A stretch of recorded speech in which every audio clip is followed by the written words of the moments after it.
Hello, hello, West Ham Network. We are all here for coverage of Luton versus West Ham. We've got an 8 p.m. kickoff tonight. And in case you haven't been here for the rest of the day, we have had continuous content on deadline day, on the Conference League draw, on the Europa League draw even, on absolutely everything that's been going on. And it's been a busy one, hasn't it? It really has. I've been on and off with you all day, haven't I? Yeah.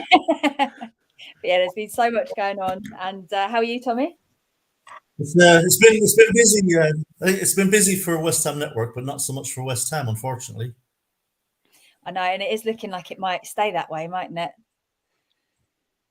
We're hearing things that Ekatiki unfortunately, it seems to be the case. No, definitely. We were definitely it seems Kostic won't happen. Yeah. Absolutely. I know that was one I was really hoping that we could get over the line as well. I guess there's still hope that after the close of the window, Jesse Lingard could come in potentially if he's someone that we want on a free. But other than that, we've done good business up to this point, haven't we? Yeah, it's been a very solid window so far, I think. I think Kudus especially is a very exciting signing. We got our defensive midfielder to replace Rice. James Ward-Prowse has had a really good start to his West Ham career. Mavropanos, I don't know as much about, but it seems he will be, at least very good cover at centre back.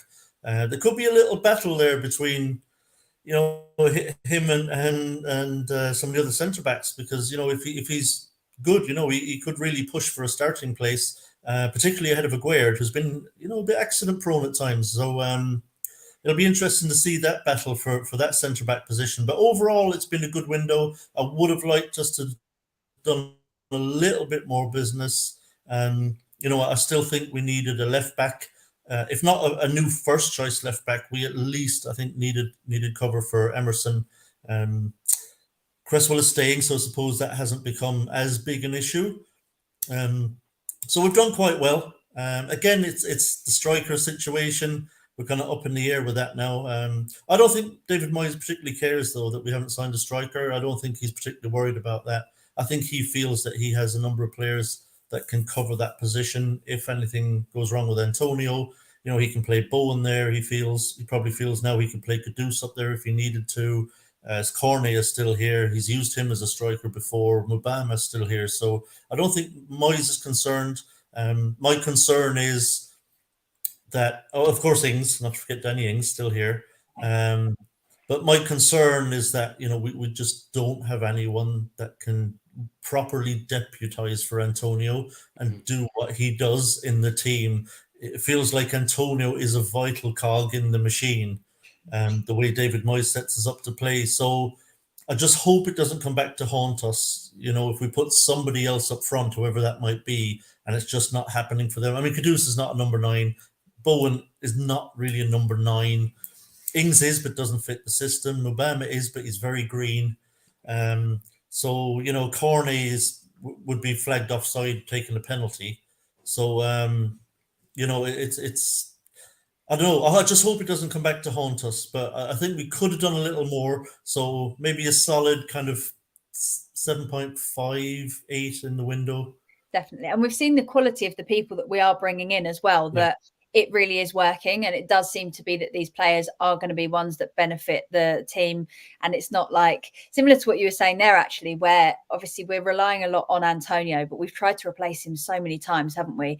But the system and the way that we're playing means that it's almost impossible to find someone that plays like Antonio does, because almost any striker in any league in the world will want and need that service to be able to do that.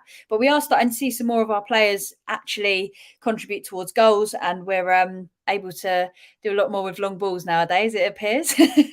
Yeah, I sort of agree with what Tommy's saying, though. I would have liked to have seen a striker. Just it sort of come back to the point I was making when we were doing the transfer show earlier, Holly, when I was saying that I feel like Antonio is at his best when he's fit, but because Moyes relies on him so heavily, he just grinds him into the ground, and he's got no energy by Christmas. And that's why the goals and everything fall off, because he's still trying to have to do everything that he needs to week in, week out. And we never really have had a player in the last 5 or 6 years, really. It's been able to provide the same sort of ability up top and to run the channels. So yeah, it would have been nice to have have got a striker through the door. I kind of see us with Creswell now staying. I kind of see us just sticking with these fullbacks until next summer, and I think that will be the big thing we do next year. I don't think we'll be left with any choice really, and we'll kind of attack that position next year. But rumor is we're still looking, but the ITKs are going to say that, aren't they? Because they're still got to get their clicks and likes before the window closes. So we'll just have to wait and see, I guess. Yeah, I think the thing with Antonio is that, every once in a while he'll go through one of these purple patches, which he seems to have started this season with. I remember a couple of seasons ago, like he in the first 10 games, he had a bunch of goals, it was 8 goals or something. He was firing them in all over the place, and then it just completely dried up. And that's the worry for me, that he'll have this purple patch and then the goals will just dry up. And so if we don't have like a really good backup striker for Antonio, and then Antonio will probably play anyway, even if he's not scoring. So I think the hope is that we're going to be able to find goals from midfield. And we might do that, obviously Ward-Prowse from free kicks we got, and our set piece routines with Ward-Prowse putting in those deliveries from free kicks and corners, and also got Kudus, who has an eye for a goal, Bowen has an eye for a goal. And we'll see, hopefully, the midfield will be able to pick up any slack for the goals that we're maybe not getting all season from Antonio. Yeah. And speaking of all of those players as well, so earlier me and Russ were running through the predicted lineup for today of what we thought would play. What are your thoughts on this lineup? And is there anyone there that you would change ideally ahead of tonight's game? I would probably go with that, to be honest with you. If we're looking at sort of the team that finished the game against Brighton, I know Jarrod wasn't available because of the sending off, but the rest of them played, didn't they? So I really felt that midfield three was very well balanced as well. When we brought Ben Rama out onto the left hand side, we looked far more of a threat going forward. So I think you've probably nailed that. I reckon that'll probably be the team, to be honest with you. I know Souček's not available, is he, because of concussion protocol? So I'd be surprised if that weren't the team, to be honest. So there were 2 positions that we were umming and ahhing over, and that's obviously Ogbonna. Has he earned his place to start over Jarrod? And we presumed that Moyes would probably play Jarrod. Now he's back from his suspension. And with Ben Rama, obviously, there's the big question over Kudus and where he fits. What do you both reckon in terms of how we should introduce Kudus? And would you start him or would you play him as a sub today? Yeah, I think you're absolutely spot on with that 11. I think that is the 11 that we're going to see this evening. Obviously, we'll find that out in around 4 minutes' time. But I would put Kudus in on that left-hand side immediately. I really would. Like, he's fit. He's fit and he looks sharp. He played in the competitive games already this season, and in the qualifiers for Ajax. Yeah. Scored a hat-trick in his last competitive game, which was not that long ago. So he's fit. He'll be raring to go. Benny, for me, is just very frustrating. I know we put a great ball in for Bowen's goal, away, but it just feels to me now like Benny is better as an impact sub off the bench when opponents are tiring a bit already and he's fresh. Benny from the start, for me, frustrates too much. His end product just isn't there too often. Look, we spent a lot of money on Kudus. He's match fit, and he's had some training sessions now, a few with the club. I would put Kudus in immediately. We spent a lot of money on him. He's tremendously gifted. I mean, he must be absolutely chomping at the bit, to make his debut for West Ham in the Premier League. It's live on Sky. It's against the worst team in the league. I mean, this is the perfect opportunity to put him in. See, he could easily get a goal or an assist or something like that tonight to really get his confidence up and get him into full swing ahead of tougher games ahead. I'd be disappointed if Kudus is on the bench, to be honest. But I do think you're right. I do think he will be on the bench. Yeah, and so would you play him on the left, Tommy? Would that be where you would want to try him out? Yeah, I think instead of Ben Rama, I mean, look, you can't drop Bowen. I mean, his form's too good. I know he does play centrally, but again, I like the balance of Alvarez, Ward-Prowse and Paqueta in that midfield. I think it's a really good balance, and I wouldn't want to upset that balance. So yeah, I would put him out on the left. He's played out wide. He hasn't played on the left as much, but he has played out wide on the right-hand side before. He's played through the middle, and he probably ideally would be played through the middle, but I just think with everybody fit at the moment, that midfield three has to be kept intact for me. So I would put him out on the left. I don't see any reason, that he couldn't go out on the left-hand side and just do what he does. He's probably quite free to drift in anyway onto his right foot, which will suit him.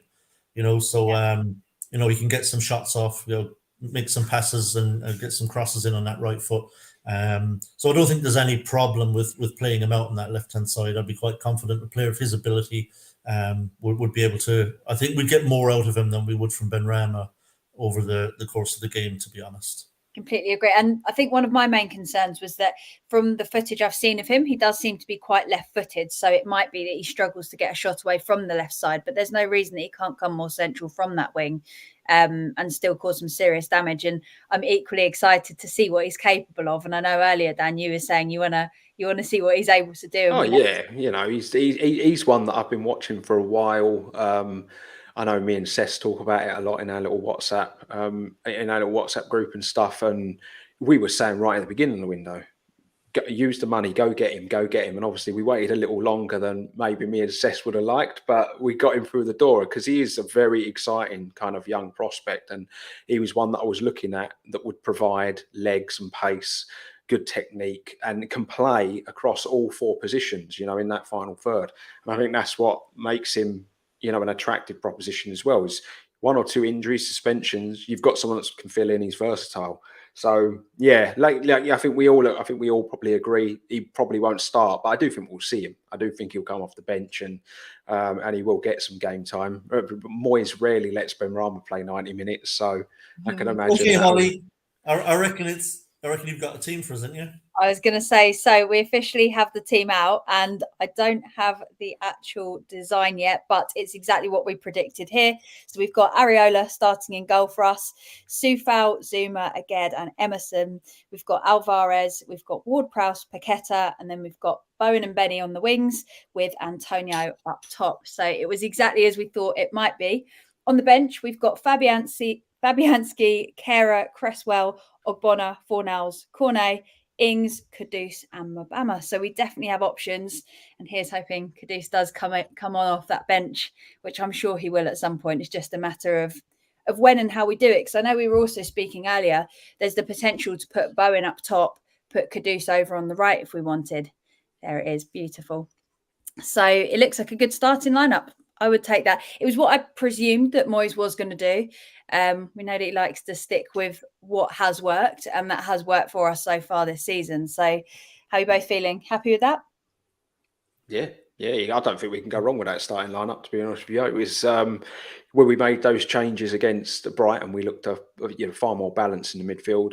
And that's not me knocking Souček. I think Souček's actually had a half decent start to the season, but it's just you get more technique. There's more technical ability in there with those three in the midfield now. And, just listening to that squad, and then you listen to the subs as well. There's a lot of quality in our team now. I feel like we're finally kind of getting to a point where even when someone comes off, whoever we replace them with is equally as good. I think there's impact players there off the bench now. So, yeah, it's exciting time. Definitely. Took long enough. Yeah, but I think, the interesting thing for me, I mean, that's, I think, the side we all expected tonight. And frankly, we've got a better player in every position than Luton have. So, this is a game we absolutely must win. The interesting thing for me isn't really the lineup, because there's no surprises there whatsoever. For me, it will be how we approach this, or rather how David Moyes approaches this tactically. Clearly, against Chelsea and Brighton, he felt like these were teams that could outplay us on the ball. And so he set up defensively to frustrate them and hit them on the counter. And to be fair, it worked a charm in both games. It worked very well. And we got two really great wins. You can't justify that tonight, really. I mean, we've got, like I said, we've got a better player than Luton in every single position on the pitch. I dread to think, does Luton squad, did it even cost as much as Paqueta? I don't know. But, I don't want to see us do what we did against Chelsea and Brighton tonight. I don't think even if we got a result playing that way, I couldn't justify it. I mean, I want to see us try and take this game to Luton tonight. We should be good enough to control the ball in this game. Luton, you would expect in this game that Luton would be the team that would try to hit on the counter and try and keep it tight. I know they had a go last week and all that, and they're getting their pats on the back, but you don't get any points for moral victories or for pats on the back. So it'll be interesting to see if Luton are pragmatic in their approach to this, or because it's their first home game and the crowd are all up, if they're going to go gung-ho. I hope they go gung-ho, because we should tear them apart if they do that. Yeah, I agree with that. But we certainly shouldn't be getting 10 men behind the ball and inviting them onto us and trying to hit them on the counter. I think we can do a lot better than that, given how much better we are on player for player. Absolutely, completely agree. I just looked up as well. So Luton's squad, the actual cost of their entire squad is around £20 million. So when you talk about the quality and the cost of the players that we've got in our squad, you'd really hope that we'd be able to hold a lot more of the ball than we have. And I think tactically against teams like Brighton, it's worked so well for us to play on the counter. While it might not be that entertaining style of football that we want to see for the whole season, it's worked and it's meant that we've come away with those points. But against a team like Luton, you've got to just go and give it everything, haven't you? I think there has to be a tactic. Sorry to jump in, Dan, for a second. Yes, that's fine. It's just crazy. We've got players on the bench who cost more than their first 11. Yeah, there's no excuse. Yeah, but there has to be a tactic for every team you come up against. Like Tommy was saying, we got it perfect against Chelsea and Brighton. We set it up and we countered their strong points, and we picked up the wins as we should have by getting it right.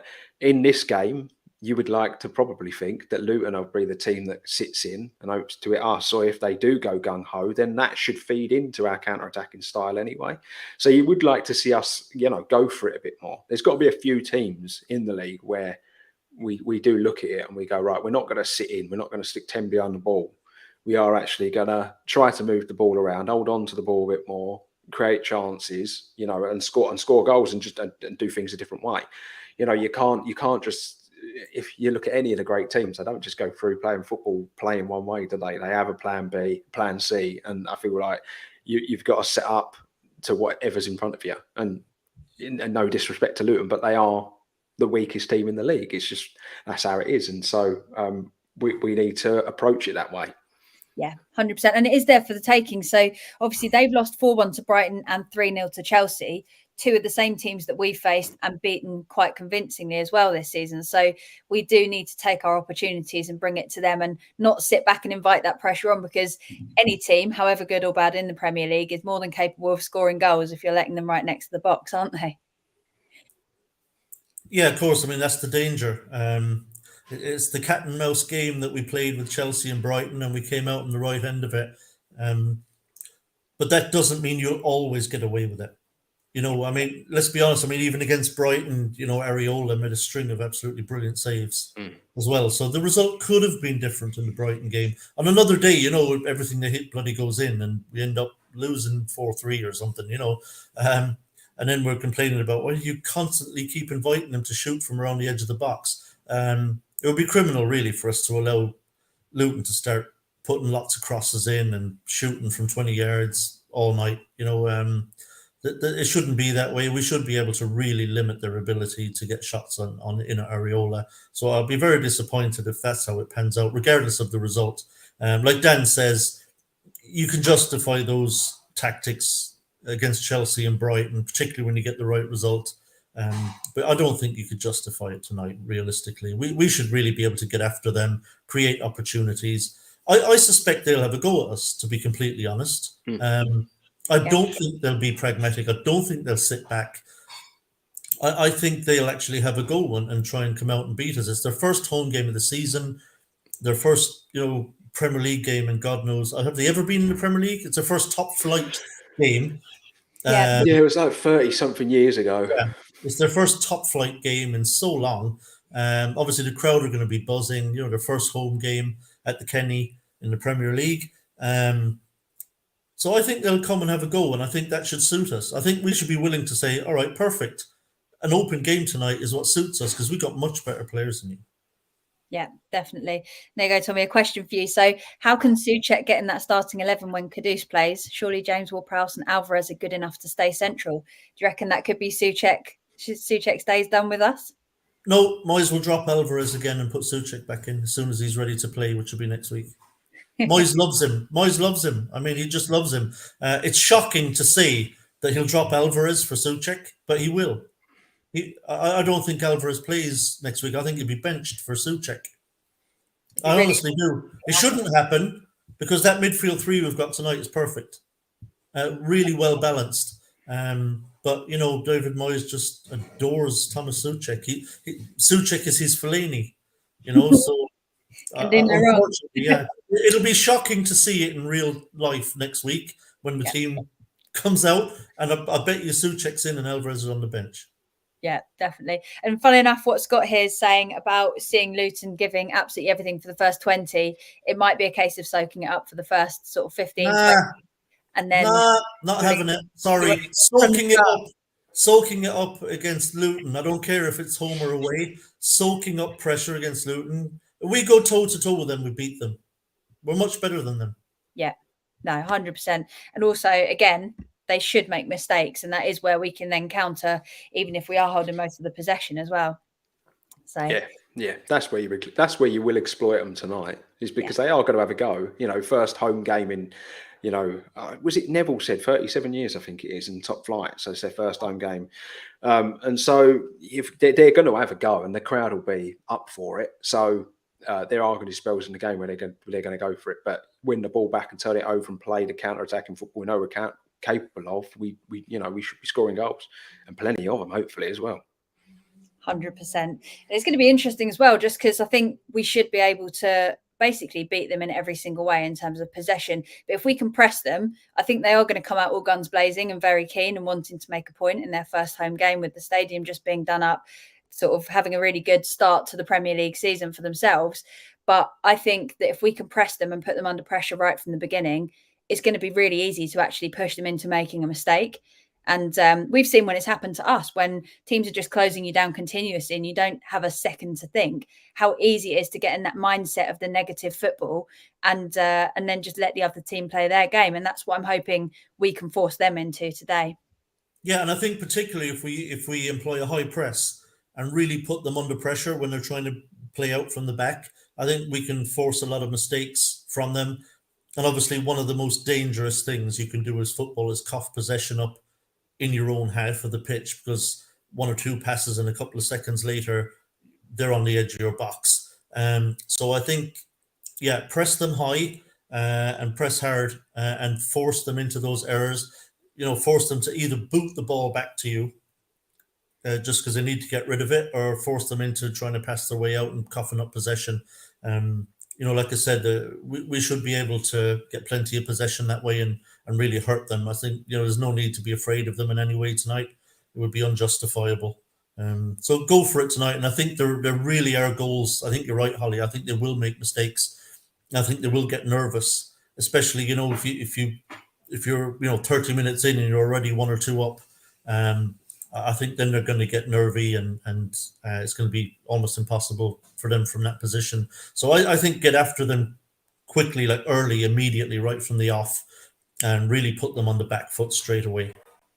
Absolutely. And we're seeing quite a lot of positive score predictions there. What would you both say if you had to give a score prediction for tonight's game?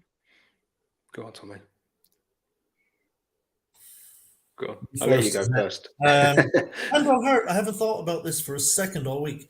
I guess because of the transfer window and everything that's been going on, but I think there's goals there for us. I'm really positive. If we approach this in the right way and we show our quality, I think we should have far too much for them. I think it'll be difficult for them to even score, but maybe they'll, you know, shithouse like a corner or a deflection or something. But I think 4-1 West Ham. That's exactly what I said as well. I think we can get quite a few goals past them, and I reckon we might make one mistake or slip up getting something. I'm going to go. I'm going to have 3-0. Hack someone down in the box probably, so we get a penalty or something. Yeah, I think I'm going to have 3-0. I just we haven't had a clean sheet in a while. We need a clean sheet. Nice. I think Areola's due one, especially after the heroics of last week. So I'm going to go 3-0. I'm usually a glass half full West Ham fan. I'm always usually so worried when it comes to like prediction time. I just fancy us against this team. You know, they've shown that they will have a go, but they are struggling to deal with the quality of the Premier League. And I think that we'll just be a little bit too good for them tonight. And if we get one early, we'll definitely follow it up with a couple more. Yeah. Can I just say, just slightly off topic, but it's West Ham related at least. Like, I'm not an England fan, obviously, but how in the hell is Bowen not in that squad? Oh, devastated. I know there's a lot of competition for that space, but he is performing so well. I was genuinely surprised not to see him get a call up. It's frustrating. I think Ward-Prowse is a confusing one as well. When you're looking at the likes of Phillips being included, hasn't kicked the ball this season, you know. But I don't know. He was famously quoted as saying he'll pick on form, and he's doing anything but that now. You know, he slipped into that. He slipped into the old that way of doing it that every other England manager did. It's just he picks the players to please the FA. Yeah, because Calvin Phillips and Harry Maguire are on amazing form early season. Yeah.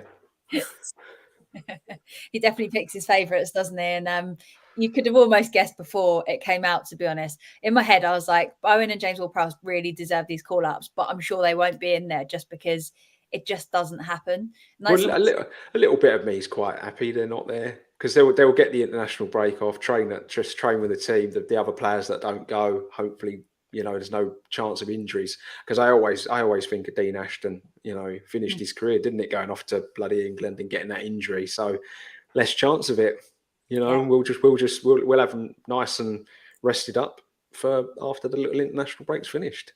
Yeah, I mean, obviously, look, it's gutting for Ward-Prowse and particularly for Bowen. Ward-Prowse maybe felt he had less of a chance, perhaps, of getting a call up than Bowen, but gutting for them. But yeah, I agree. As a West Ham fan, I think it's probably a good thing for us, because not only, as you say, can they not get fatigued or injured playing for England, but it just keeps them motivated to keep it going.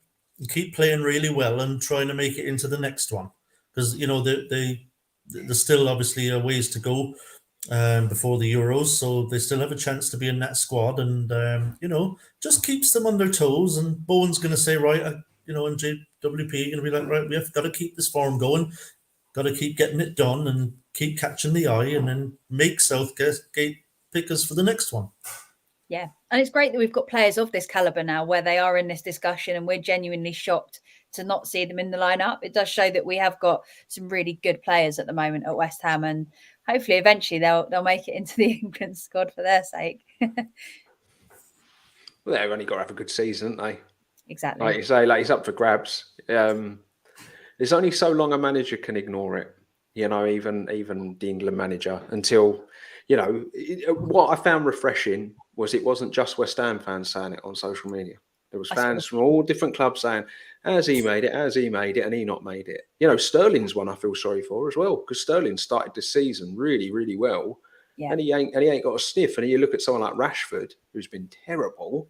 He's done nothing, and he's managed to make the squad. So, you know, the decisions were weird, and his answers in the press conference as well. Well, we've just tried to pick the best squad that we think will win the games and stuff. And it's like, yeah, but is it the best squad when, you know, two of the squad haven't kicked the ball this season, and there was probably 4 players in there that are out of form at the moment. So, you know, the defence I could understand because he's got a lot of injuries at the back. So maybe I can forgive him a little bit for Maguire there just because of the injuries to a lot of key players. But it was a very strange selection, really weird. Yeah, selection. I think on the Maguire one, that's a little more understandable for me too. I think, to be fair, he has performed very well for Southgate in an England shirt.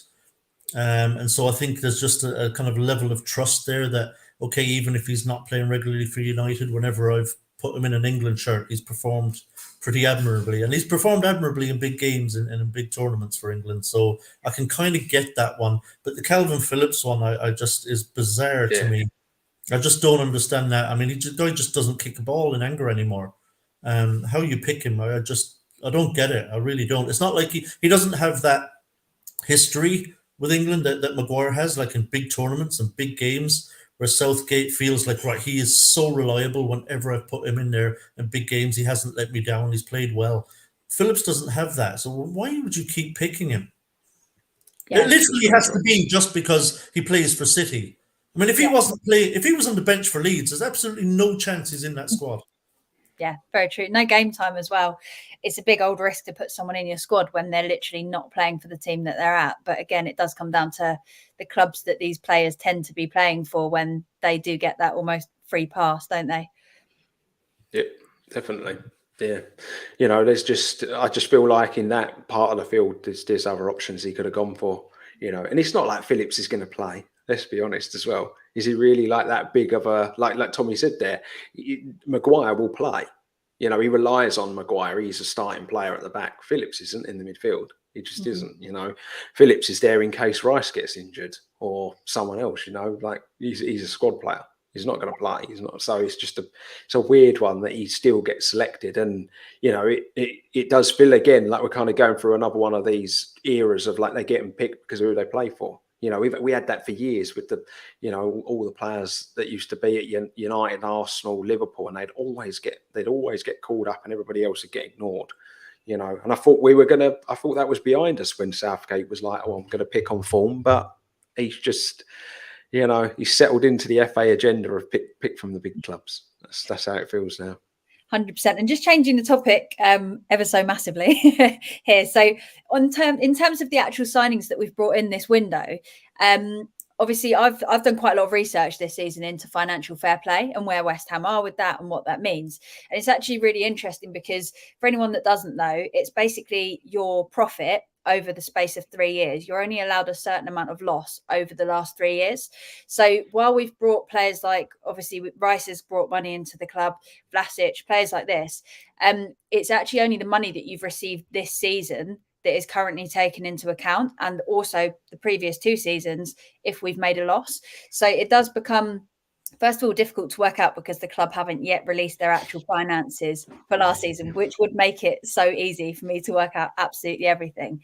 But it is really fascinating to see because where I did a video and the amount of strikers that we've brought in that have then failed and we've made a loss getting rid of them again, things like this have been massively negatively impacting our financial fair play.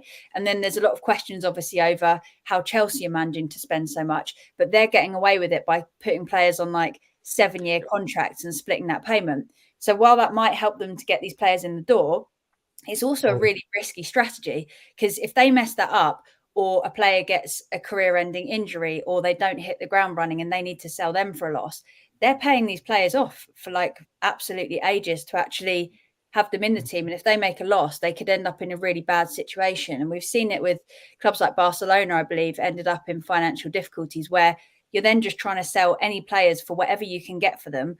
Other clubs know that you're desperate for money and it's just so that you can stay on the good side of financial fair play. And then there's teams like City, but they keep bringing youngsters through the academy and selling them for 15 million. But they're doing like 3, 4, 5 of these a season. So all of this is balancing the profit and the loss.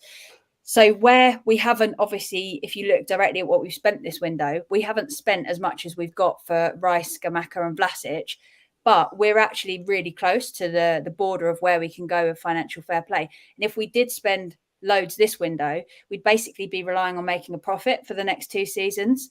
And say we suddenly need to buy a striker, we could end up in a really difficult situation, which you'd have to be selling some of your best players.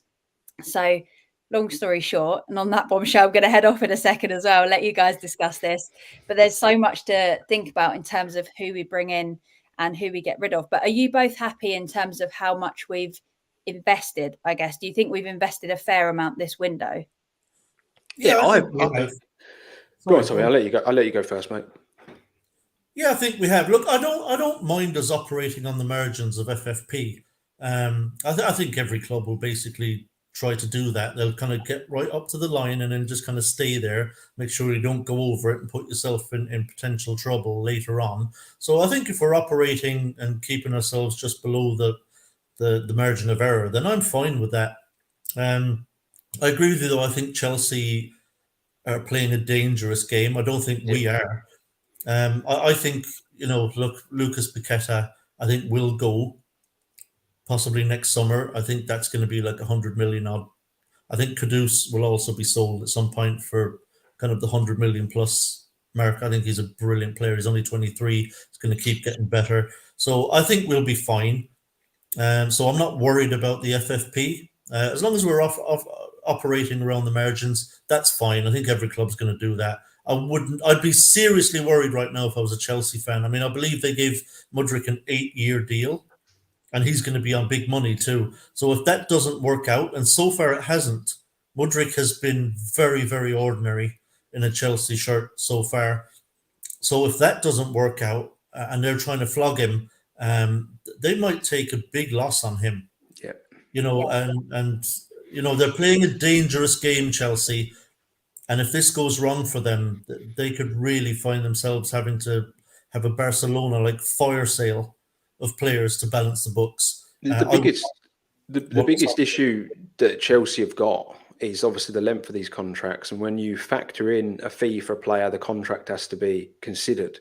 There's going to be a lot of clubs that are not going to be able to afford to buy these players out of contracts. And I was listening to, I think it might have been Simon Jordan was talking about it, and he was essentially saying that although there's a loophole that Chelsea have exploited, they need to win a significant amount of silverware in the next 3 years because they need that money, from the Champions League, winning these big competitions to be able to balance all this out. Because although their net spend is under 100 million, even though they've spent £1 billion in the last few windows, because of the structures of the contracts and the way they've offset the money and whatnot, their net spend is still under 100 million, which is crazy, but it's a risky strategy. And you mentioned Barcelona as well, but Barcelona made this big mistake of sticking all their top players on like £250,000-300,000 a week, and then it didn't work for them because then you lose the likes of Messi, you lose everything that comes with him. Because the thing with Messi is you didn't just lose the player, you lose the sponsorship,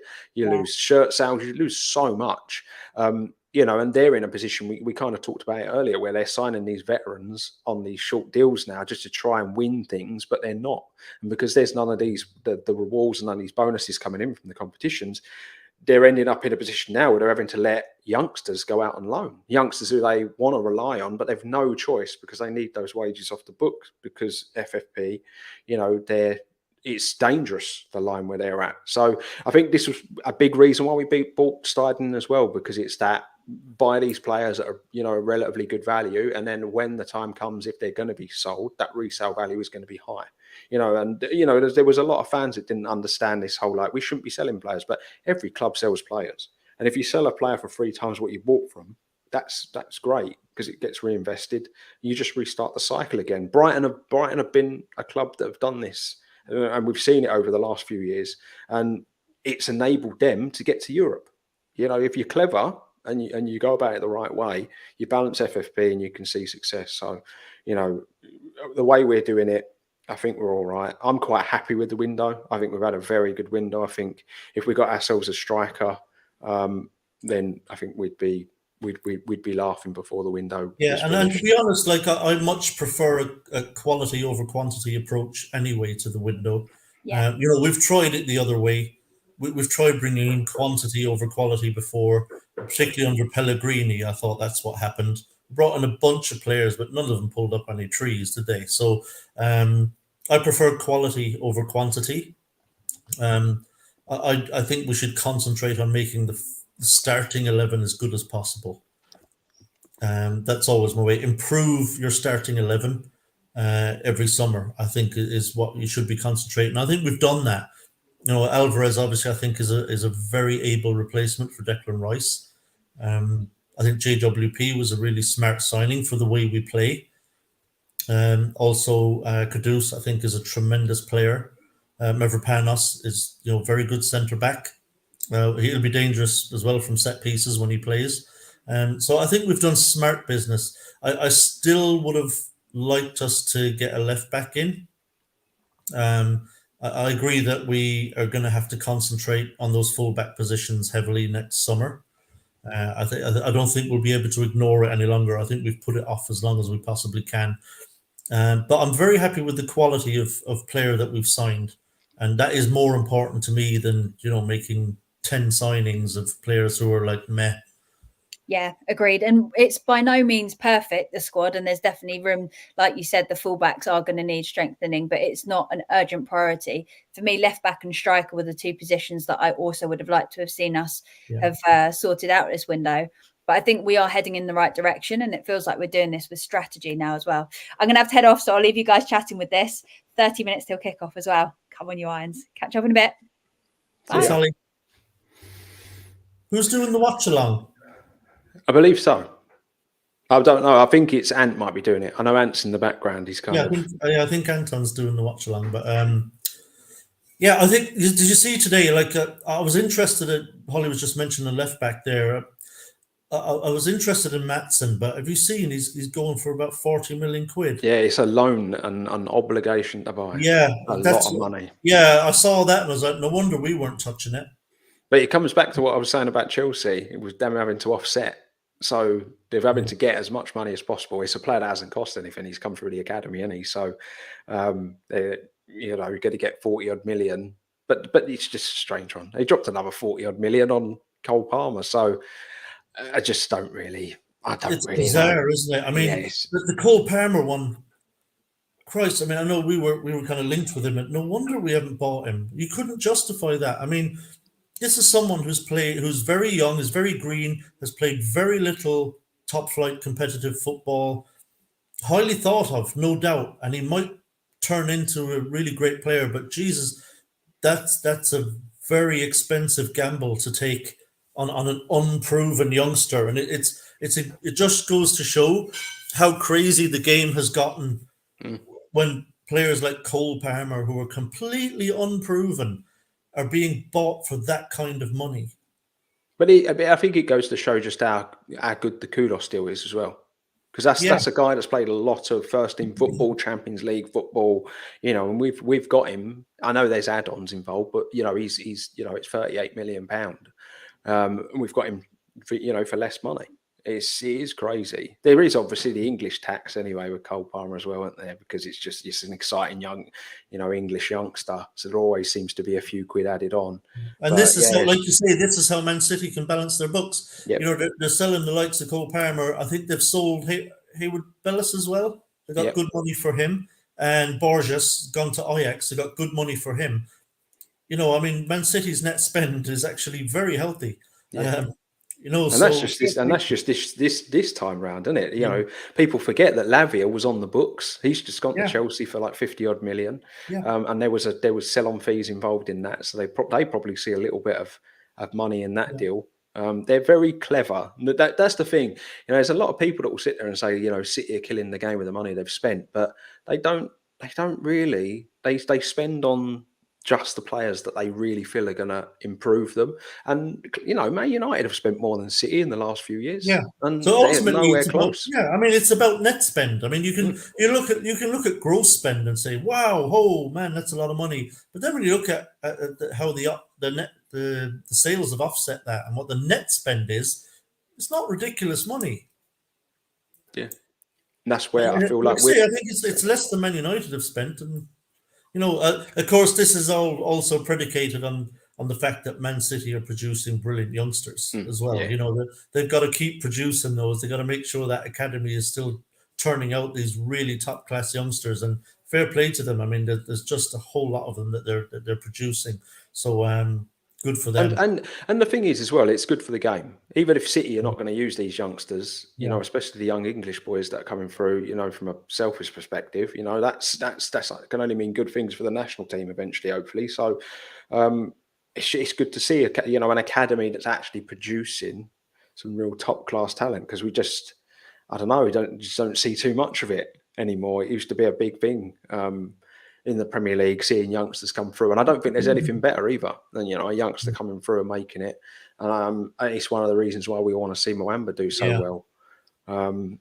But I would have liked to have seen him gone out on loan. Personally, I do think he's a little green. He's a bit raw at the moment. But you would have to think Mubama would see very limited amount of game time this season. I don't think Moyes even really sees him as a backup. I think he'd play Bowen up there before he'd put Mubama in there. He'd play Ings before Mubama, possibly even Corney or Kudus. before he put Mubama up top, which is understandable because, as you say, he's very green.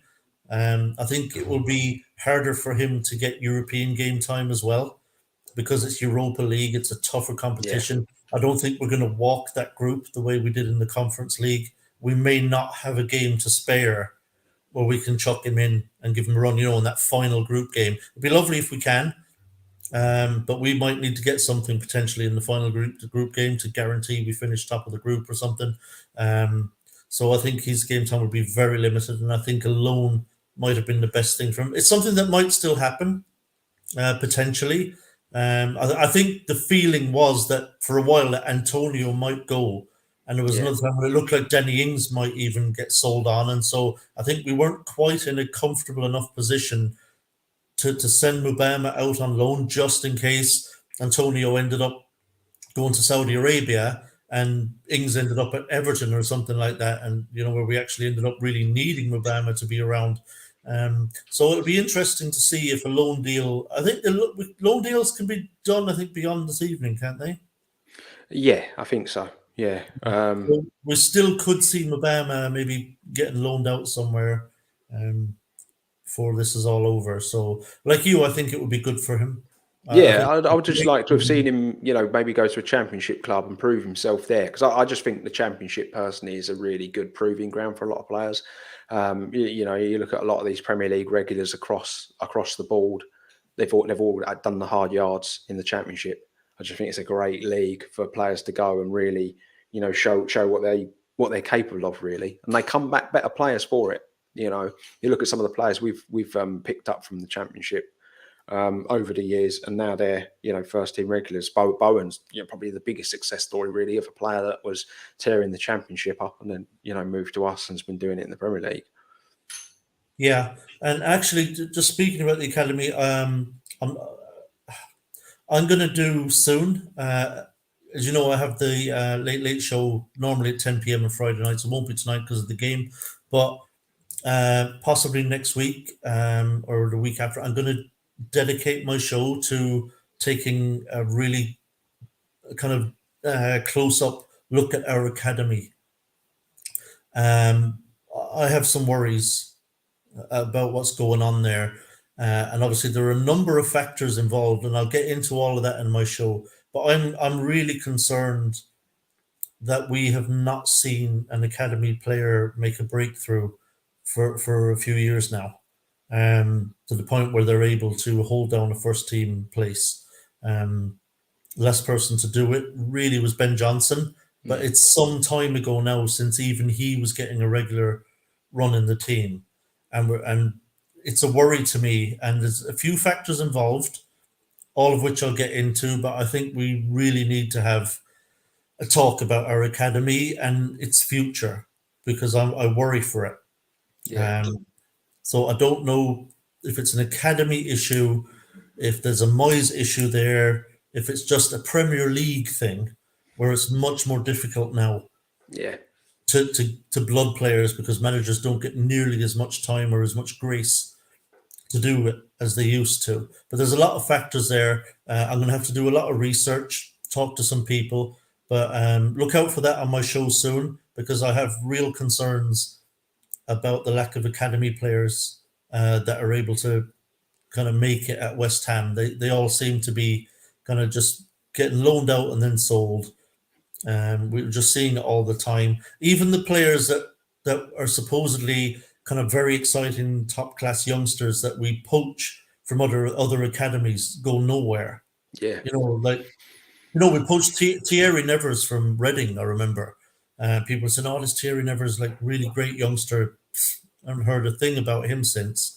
And there's a bunch of other players as well.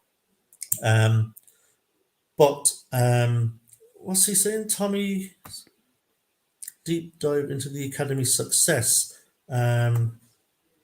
We all know about the academy success. I'm talking about the future of the academy, not the past. So my deep dive will be about the future of our academy only. We all know the past of the academy, and it's it's an auspicious one. It's very good, and I want that to continue, and that's why I want to do this deep dive into it and kind of find out what's going on at academy level. I know there's a talk that we've got, a really, really great group of youngsters now that were under 18s who won the FA Youth Cup and Premier League 2 South last season. But I have concerns that we may potentially, the way things are going, not see a single one of them players play week in, week out for West Ham going forward.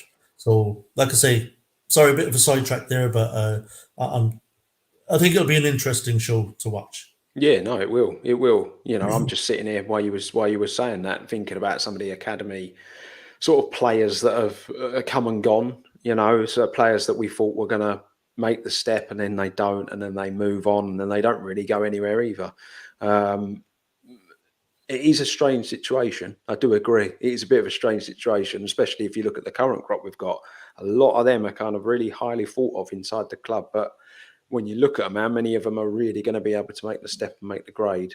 I've got my opinions on it. I think it's a Premier League issue personally. I just think the Premier League status is worth too much to football clubs. But the thing is, for me, look, none of these players are particularly going to look brilliant when they first start making their appearances in the first team. It's very, very rare. You're talking about a wonder kid to come in and actually look great immediately in a Premier League team when they've been playing at youth level, or maybe they've been out on loan somewhere in League 2 or League 1. You have to go back to like Rio Ferdinand for someone who really kind of hit the ground running, and you thought, Christ, even now when he's just come in the first team, he's completely experienced, he still looks bloody good. That doesn't happen very often. When it comes to the vast majority of youth team players that you're bringing through into the squad, they require time. They have a lot of improving still to do to make that grade. And I just don't see at the moment how any of them are going to be given that kind of time. And then they get sold and they end up playing in the Championship or in League 1 and everyone says, see, told you they weren't good enough. Well, no, they're not going to be. The point of bringing them into the first team is not because they're the finished product. It's to continue their development so that they can become the finished product at our club. And they don't get a chance to do that. So I don't really completely buy into the ones we sold, what have they really done? I think you've got to give them that time. And I just don't know that they're ever going to get that here. I don't. Yeah, for me, I think it's a Premier League issue rather than it is a club issue, because I think if you really look across the board, it happens at other clubs. There's only the odd... Take Declan Rice, right? Very talented youngster, Declan Rice. Declan Rice that played for us last season was not the Declan Rice that came in and made his debut under Pellegrini. He had his debut season. He was very raw, very green, made a number of mistakes. He had to grow and become £100+ million player. He had to be given that time and given the grace to make mistakes and to learn and to gain experience and gain confidence and grow into that. And I just worry that, I'll be honest, I worry that Moyes has got absolutely no interest in doing that. But look, like I say, I'll get into that like more deeply when I do the show about it. But I have a lot of concerns about the lack of opportunity for our youngsters at the moment. Yeah, it's an interesting one. It is a really interesting one because it's just, I have no idea. There's so many routes you can go down with it. So there is, because look, at the same time, it might be nothing to do with Moyes or how hard it is to play in the Premier League. It could be that our academy is simply not producing good enough players. And if that's the case, we need to know why we're not producing good enough players and how can we rectify that. Now, I understand you're not going to have a flood of youngsters coming through, particularly given the level of the Premier League now. When you got world class, I mean, even like bottom half teams now have got bloody good players. It's an incredibly tough league, but we should have some that we can bring through that we're producing that are going to be good enough to play for West Ham. Otherwise, what's the point of what we're doing? Are we going to go forward season after season producing players for Championship and League 1 teams?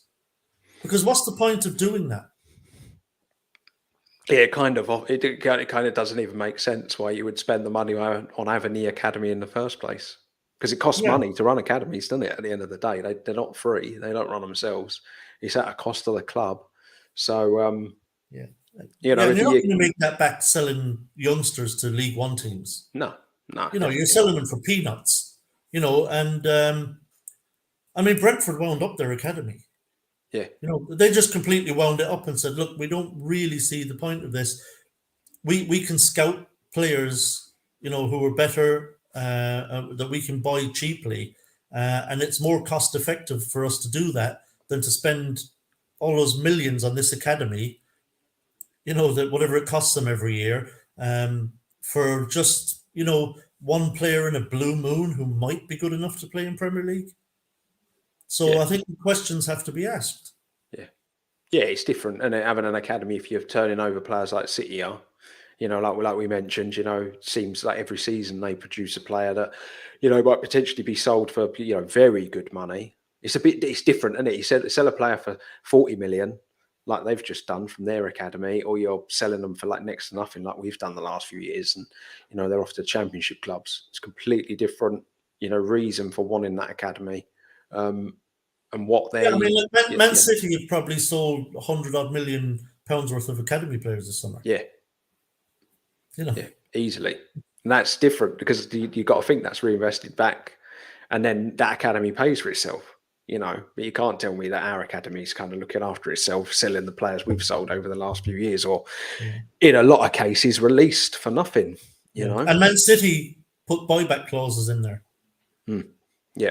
Well, if that player goes on to be the player they believe he's going to be, that they have first dibs on in 2 years' time on buying that player back for a set fee. It's a really great kind of way to do business, I think. Yeah, definitely. Here we go.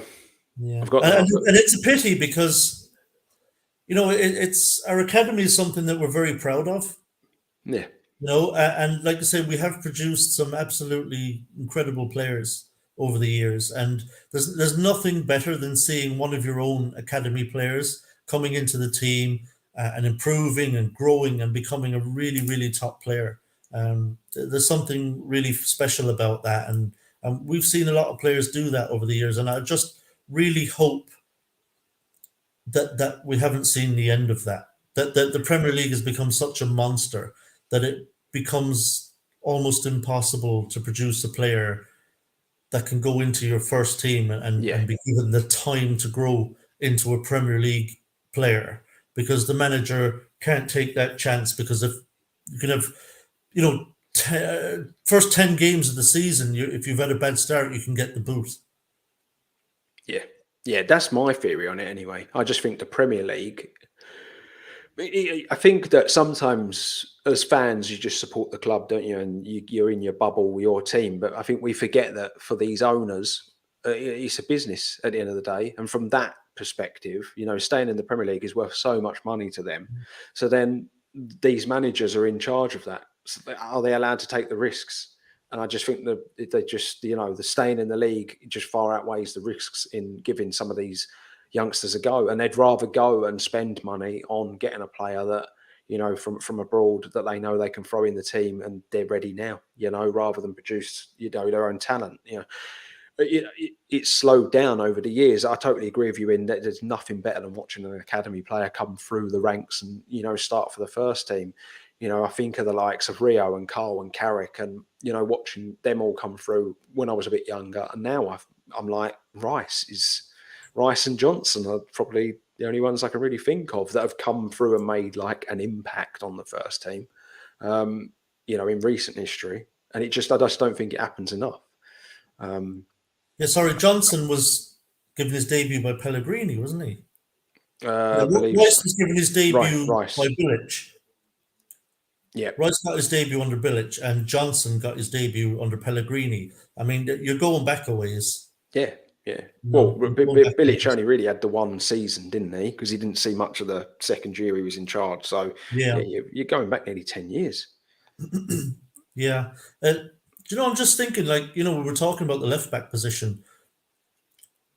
Given the Cresswell situation, he's not getting any younger. I wouldn't mind this season seeing Ollie Scarles maybe given a chance to deputise for Emerson and saying, all right, look, we're going to ease you in here. We'll give you some minutes, some of the games, but you'll be training with the first team. So you'll be improving alone just by training with the first team week in, week out. You'll be on the bench. Cresswell went AWOL, remember? It's like, yeah.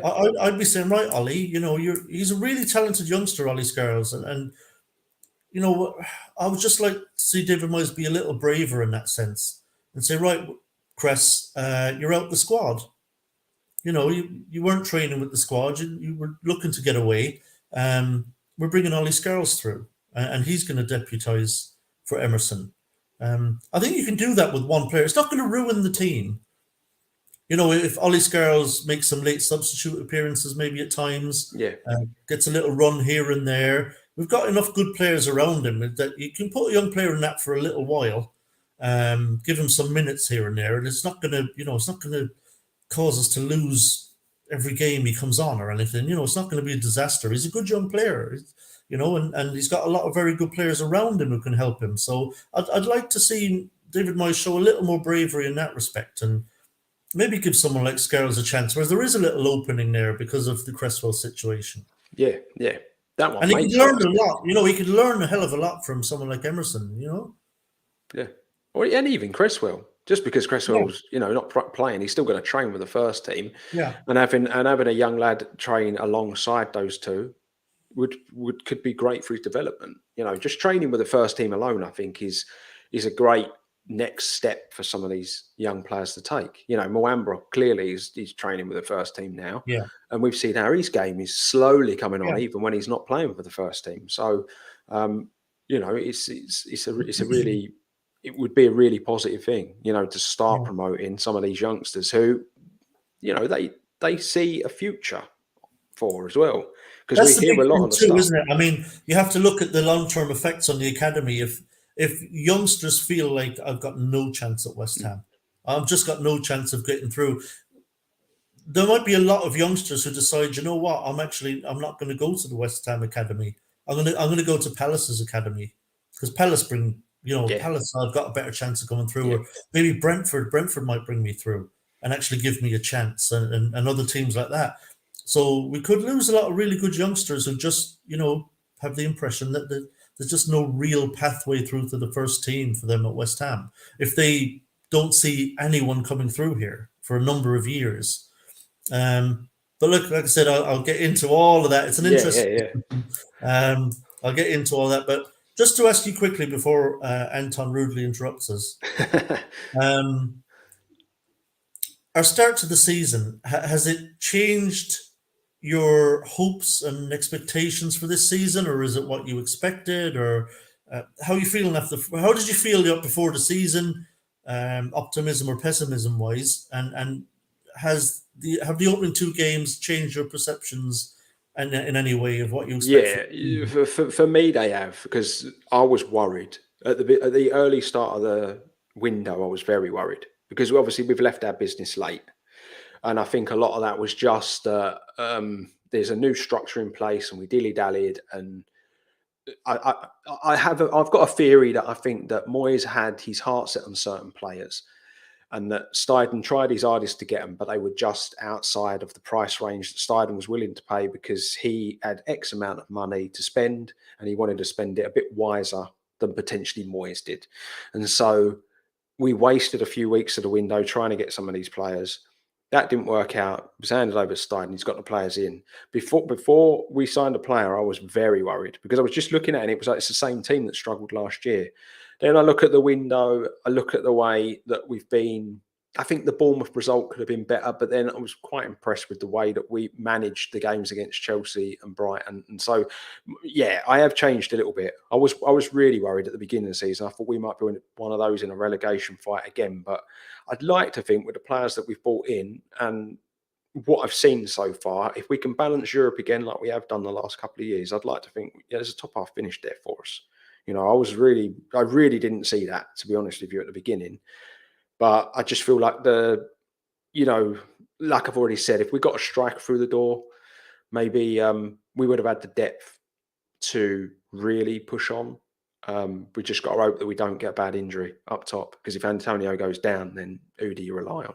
That's the only issue.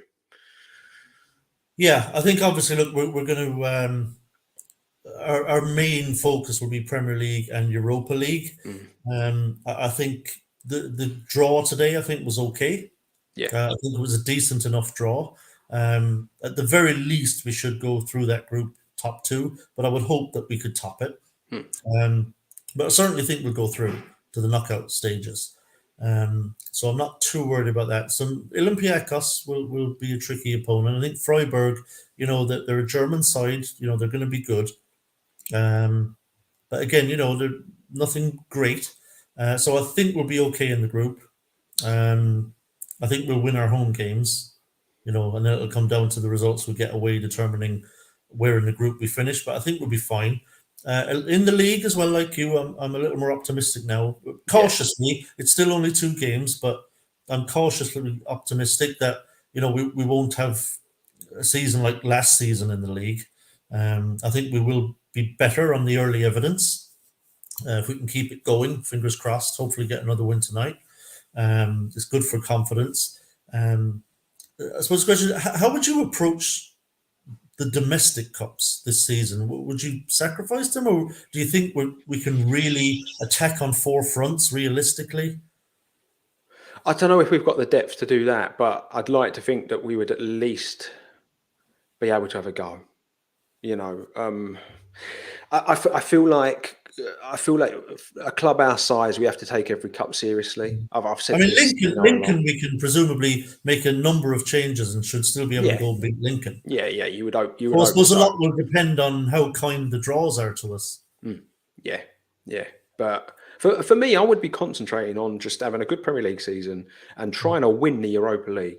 Because if you win that, you're in the Champions League, and then you finish 10th. It's still Champions League football next year. So I think that's got to be the big one. But I think Ant's gonna jump in because the game's about to kick off. By the looks of things. The game is a couple of minutes away. The players are in the tunnel heading out into the stands. They were just showing some old footage back in the days of when West Ham took on Luton. I was watching that game. It was the Scott Oakes game. Yeah, I was watching that game. I was gutted.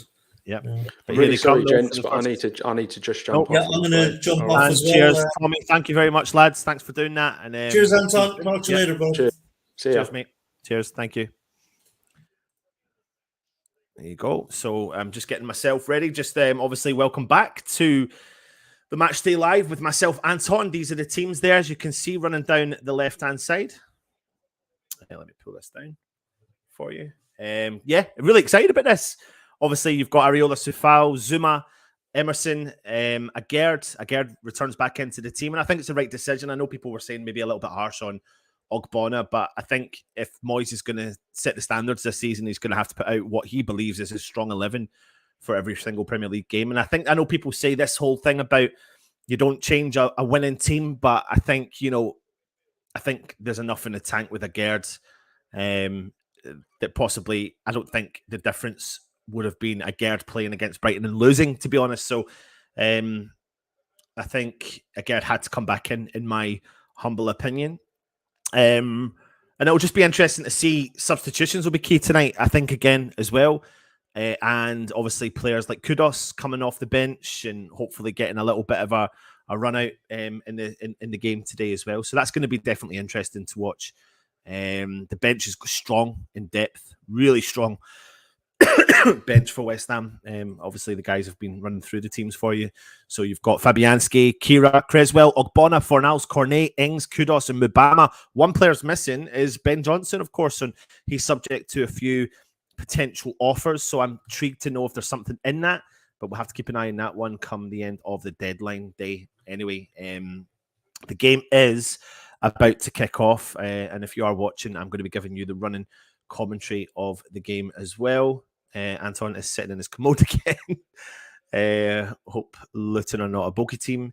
Well, a diet of Iron Brew and deep fried Mars bars will go through you, Peter. They certainly do, mate. They certainly do. It's like you've got a camera in the house. We can't risk players like Dan said, European League, good FA Cup run. Anton, make sure you calm down tonight and not get too excited, making it sound like we have scored when we haven't. Mate, honestly, Peter, come and sit beside me at a game. See what I'm like in a game. Moy said in his pre-match interview that he's planning on playing different to how we did in the first couple of games. Interesting. Yeah, really, really interesting. Right, let me get this up and running, and then I'm going to click pause. And when the game kicks off, I will press play. So I'll leave it at 5 seconds. I've not kicked off yet, but I will be kicking off very soon. Then I need to turn this off. None. Bosh. There you go. So just getting ready for kickoff. Remember, I will have an ever so slight delay on the stream. But if you want to, and you've got the ability to, pause yours and keep up with the time that I have on the screen there as well. I'm trying my best to keep up with the opposition's teams. Obviously, you've got Reece Burke tonight, very well known to West Ham, a young prospect coming through the ranks of West Ham as well. We're playing straight at Luton, back in the Premier League. So, yeah, it'll be really interesting to see. Ross Barkley obviously making the move to Luton as well. But Luton are about to kick off. Chong with the ball in the middle of the park, and he kicks off for Luton Town, straight back to their goalkeeper, and it's big punted ball up the field. Paqueta gets stuck in, wins it back, and Ben Rama collects the ball. Bang, goes early, tries to find Antonio up over the top, keeper's out, and he comes and collects. So from the off, West Ham just push the boundaries and try and do a quick counter, but the Luton keeper is right out on the edge of his box as well to come and collect the ball. Luton playing the ball through the back, Reece Burke down at the right-hand side, gets the ball, pings the ball forward, Adebayo to chase, and it goes out for a throw-in straight away to Luton. Adebayo goes to take it, but he doesn't, and he leaves it for his counterpart, who comes over to take the throw-in. Doughty plays it back to Burke, back with Burke again, tries to play the ball forward to Adebayo, holds the ball up, tries to skip by Gerd. Gerd stands up to him, hits the ball out for a Luton throw-in.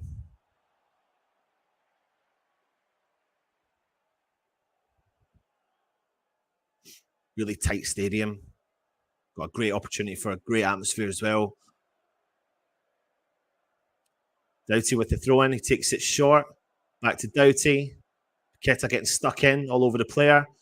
Finds a bit of space in the middle there for Luton. Chong back with the central defender. Back to Chong again. Finds himself in a bit of space out on the left-hand side. He drives forward. Crosses the ball into the mix. Over the top. Again wins the header. Straight to Luton. They shoot and it goes wide. From Ross Barkley.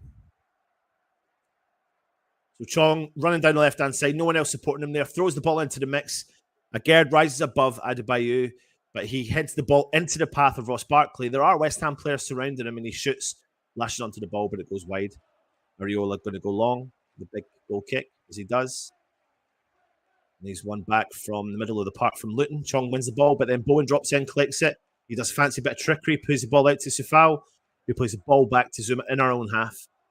Zouma plays the ball wide to Agerd through the central of the defence. Emerson now on the left-hand side.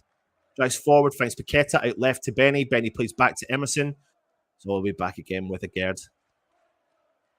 Agerd sprays the ball across to the central pack pairing of Zouma. Soufal drops it.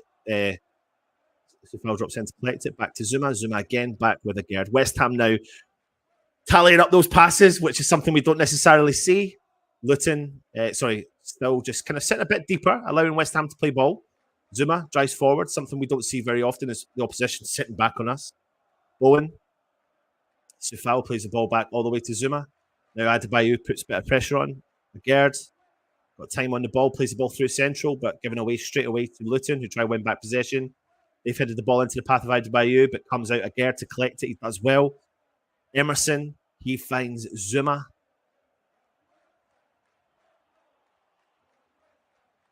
Alvarez out wide to Soufal. Soufal tries to chip the ball round down the wing, but it gets headed out for a West Ham throw-in.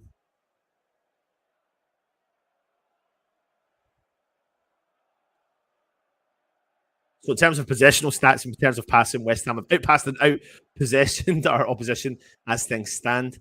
The ball's gone all the way back to Zouma, who plays the ball over to the centre circle, and Agerd's there. Emerson now on the halfway line on the left-hand side. Finds Bowen Rama right on the byline. Tries a quick 1-2 with Paqueta. It's intercepted, but Paqueta wins the ball back. Paqueta's dropped in deep to collect the ball. Emerson back to Paqueta. Paqueta looks for a bit of space, tries the ball through. Well, it's a good vision there from Paqueta, but well intercepted from the Luton defender, Chong.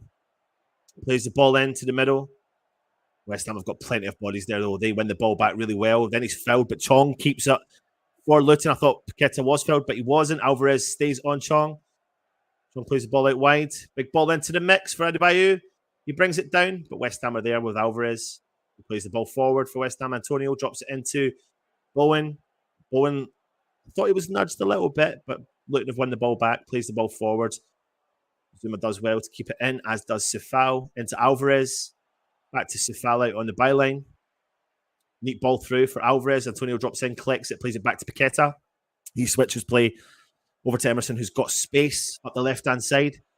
He drives forward, still drives forward. He finds Ward-Prowse, who's dropped in to collect it. Alvarez. Zouma. Is into Sifal. Back to Zouma. Into Jarrod. Jarrod goes long. Up over the top. What a ball that is to Benny. Benny takes a touch. It's a heavy one.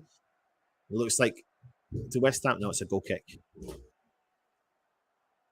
It's a really good bit of vision there from Jarrod, who sees the run from Benrahma, plays about a 60-yard, 70-yard pass right onto the foot of Benny, but he can't stop the ball dead. That was the difference there, was stopping the ball dead, bringing the ball down into his possession, and he took a big, heavy touch on it, and then the Luton player steps in front of him, and they win a goal kick.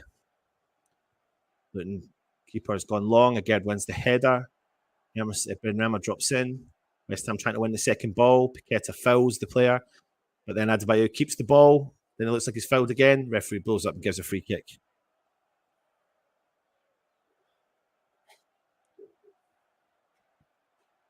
Luton free kick.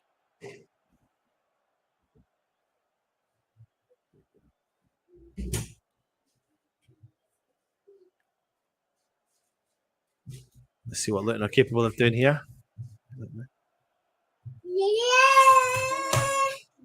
Got little Joey here. Luton with the free kick now. About 40 yards out. And Swinger into the mix. Cleared from Paqueta, but to the back post. Jarrod comes up, wins the header. Alvarez comes out, wins the second ball, which is good. Pings the ball forward, but unfortunately no one's there for West Ham. Luton regain possession. They switch play wide right. Good ball, unlucky though. But Emerson comes in, intercepts it, goes out for a Luton throw in.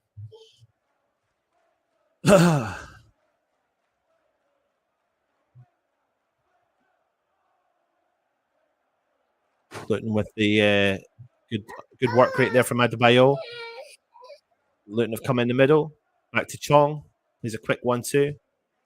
Now back with the Luton defence. First time they've really had a bit of possession now. They switch play again. West Ham have intercepted with Benrahma. Paqueta. Alvarez in the middle of the park. Drives forward, finds James Ward-Prowse. Plays it into the path of Sifal, coming over the halfway line for West Ham. Sifal. Bowen drops in, collects it. Plays the ball back to Zouma, who's on the halfway line for West Ham. Switches the ball over. Jarrod. Paqueta. Can't get the ball past the Luton player. He wins back possession. Jarrod. Ball over wide. James Ward-Prowse. Ball up over the top. Sifal to chase. Bowen to chase. Good ball there from James Ward-Prowse. Luton keeper comes out and collects the ball.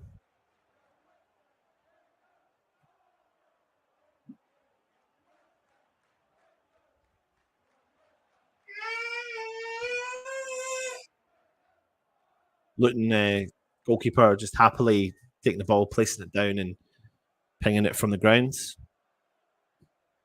Jarrod wins the first header. Zouma wins the second header. Emerson clears the ball out for a throw-in to Luton. Luton getting a little bit more confident on the ball as the game gets played. Chong in the middle. Back to their centre half. Wide out to Burke. West Ham piling the pressure on a bit more. Burke skips by 2 West Ham players and the third, and he keeps on with the run from Doughty. Doughty can't keep the ball in play, and it goes out for a West Ham throw in. Good play there from Reece Burke. West Ham boy through and through. Gerd collects the ball, switches play wide right over to Sifal. Sifal drives forward for West Ham. Zouma into the path of Gerd. Emerson out on the left. West Ham happily just playing possession play. Zouma. Luton sitting back off the ball. They've got 3 players just outside the centre circle. Sifal plays it in short to Jarrod Bowen. He's pushed. He regains possession though. There's a ball into the path of Zouma in the central defensive area. Gerd starts to drive forward for West Ham over the halfway line. Plays the ball into Benrahma. Benrahma's got a bit of space. Skips by 1. Few step overs. And now he's attacking down the left wing. 3 players on him. Crosses it in, takes a deflection. Antonio's there, tries to win it. Chong comes in, wins back possession. Big clearance from Luton, but West Ham have won the possession. And the ball's bounced inside the box. Giles is struggling. Sifal comes in, and West Ham win a throw-in. Right on the corner flag. So Giles from Luton let the ball bounce, something you should never do as a defender in a dangerous area. Gives time for Sifal to come in and make a challenge. Anyway, Sifal is going to go for a long throw-in.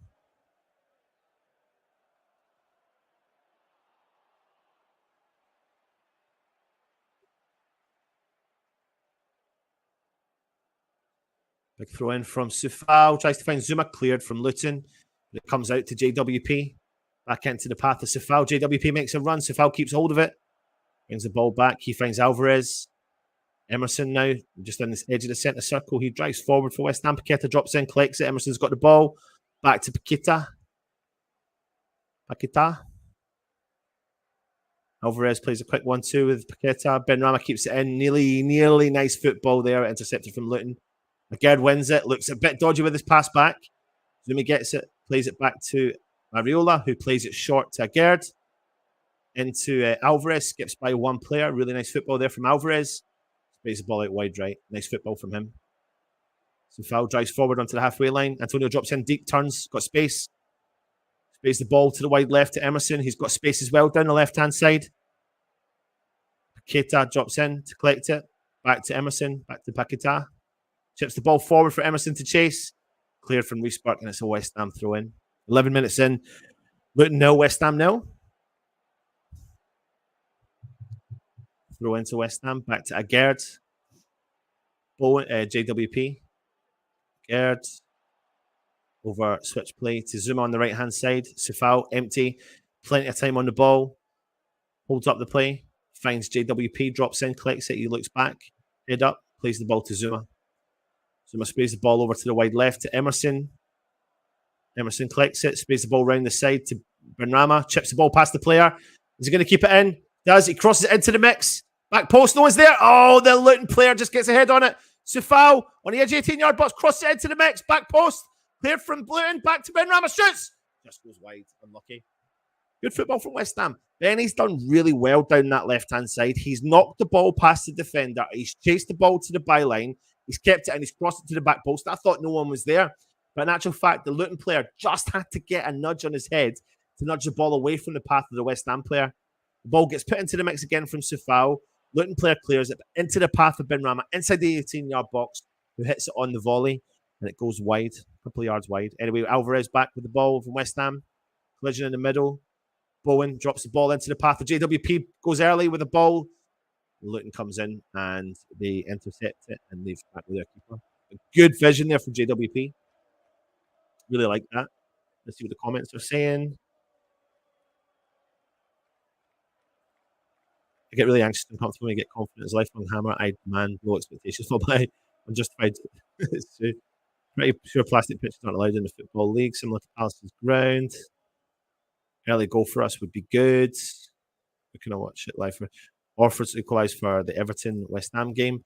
Luton now on the attack. Chong, he's got space and time, puts it onto his left foot. He's going to shoot from distance. Good block there from Zouma. Chong regains possession. It's out wide left. Giles skips the ball into the mix. Oh, it's a good cross. Oh my God! Areola collects the ball and spills it. It's been cleared, but it's back. Back with the Nakamba, and now it's out on the left-hand side. Areola needs to grab that. He needs to grab that. He needs to command that ball. He comes out, tries to grab it. He grabs it and then lets go of it, slips out of his hands. Giles is skipped by Antonio. Giles has done well down that left-hand side, and the ball goes out for a Luton throw-in. A really good ball into the mix. I'm just trying to see if anyone from Luton attacks it. They don't. Oh, but I mean, Areola should be collecting that from his height. He'll be so frustrated at that. Got to get his hands right behind it. You can see it. It's like he feels like it's too comfortable. Becomes a little bit complacent. Big ball into the mix again from Luton on the edge of the box. Drops it down his chest. Barkley tries to turn. He's going to shoot. He does. So it looks like someone tries to tackle him. They go early. Barkley reads the tackle. Lets the player drop to the floor. Skips by him and shoots from inside the box and it goes wide. It's Alvarez that drops that falls for the first initial fake shot, you could say. Barkley drops him. Puts the ball onto his left foot. Shoots wide. Better from Luton. Long ball out from Areola. Chong makes a run right wide. Thought the player was going to play it through to him, but he doesn't. It's back with the central defenders of Luton. Nakamba.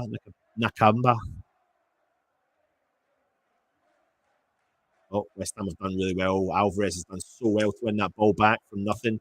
Back with Alvarez again. Finds JWP. He sprays the ball back into Jarrod. That's a couple of times in this game already. Alvarez has just broke up the play, no problem at all. Moves into space, shouting for the ball. Back with Alvarez and now in Jarrod. Alvarez has dropped right back into the centre-back position. Paqueta plays the ball into him. Ball's into Zouma now, just coming over the halfway line at the right-back position. So Foul drops in, collects it. Finds JWP, back with Zouma. Probably the most football I've seen West Ham play for quite a long time. Emerson. Paqueta. He's looking for a foul from the ref. He's never going to get that. Restart tries. Oh, he does get it. I'm surprised he gets it. He kind of goes down really easily. Paqueta goes down from a kind of pull shrug on his t-shirt. And then West Ham got a free kick. But anyway, we've taken it and it's back with Alvarez in the central defensive position. Alvarez calling for players to make a move. Plays the ball forward for Jarrod, who's on the halfway line. Goes wide to Emerson. Paqueta. Back to Benny. Paqueta makes a run. Back with Emerson. Back with Jarrod. Slow, patient build-up play from West Ham. Zouma. Antonio's dropped so deep in to collect the ball to get involved. Plays the ball out wide to Sefao. Back to JWP. Jarrod on the halfway line. He goes for a switch play. Adebayo comes in, collects it. And ball. West Ham free kick on the halfway line. Plays it early out to Emerson on the left. Paqueta. Oh, it's a nice ball through for Emerson. Oh, Luton. Oh, Bowen. Skips by one. Bowen. Tries to cross it in. And it's a corner. Paqueta plays an unbelievable ball through. Like, honestly, I do not know how he plays that kind of ball. The Luton player gets it, but doesn't clear it. Bowen intercepts, tries to skip by two, and tries to shoot, takes a block, and it's a corner to West Ham. Let's see if we can see a JWP special here now.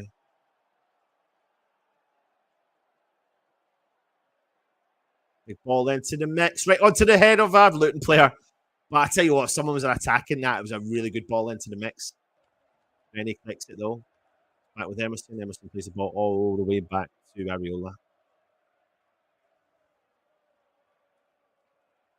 Alvarez drops in deep, clicks it. Plays the ball out wide to Paqueta on the halfway line.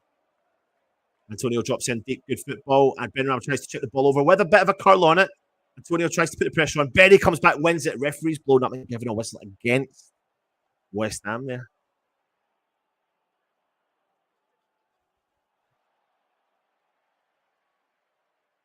Adam, good to see you, mate. Hope you're well. Just need to calm down. We have plenty of time. No, I don't. Do I? I just need to calm down, making mistakes.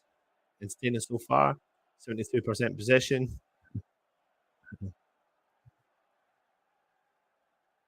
Peter, right. I'll give you a fake me. You ready?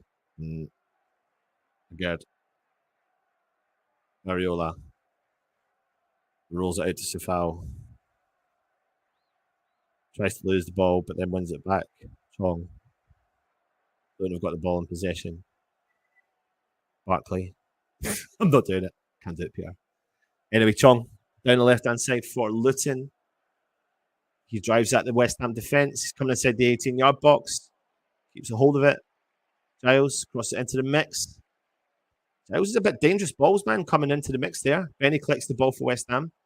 There's a ball there to chase from Antonio, but a big clearance from the Luton defender. Adebayo up there doing a lot of work with 2 West Ham players on him. Skips by West Ham, no. Does well. And I think that might go out for a corner. He's giving a corner to Luton. Very interesting. 19 minutes gone. Luton nil, West Ham nil.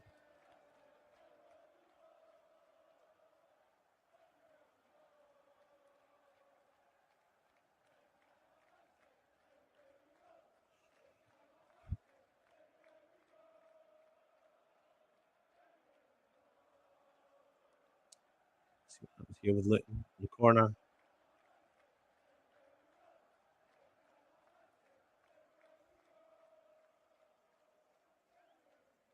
Big ball into the mix, back post.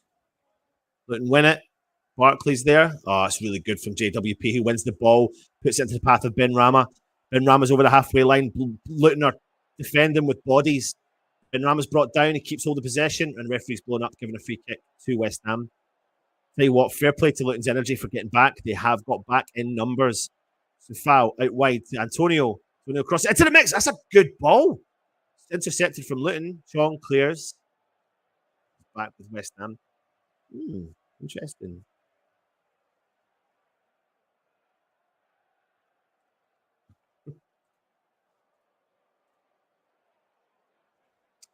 West Ham with the ball. Alvarez a bit further up now. Plays it into the path of Bowen. Alvarez drops in, plays it again back to Jarrod Bowen. Now with James Ward-Prowse. Through the middle, Paquetá. Back to Agerd. Agerd out wide to Emerson. Nice football there with Paquetá. Drops it into Benny. Benny tries to skip by one, and he's got 2 on him, but he's intercepted. He literally just goes straight into traffic. Ball's taking a deflection off of the referee.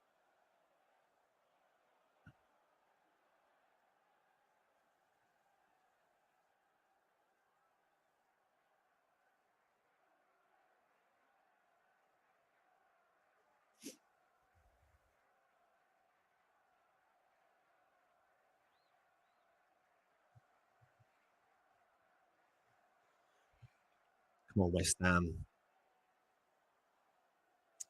Big ball up. Again, wins the header. Doughty comes on to the second ball, though. Emerson struggles with it, and it goes out for another Luton corner.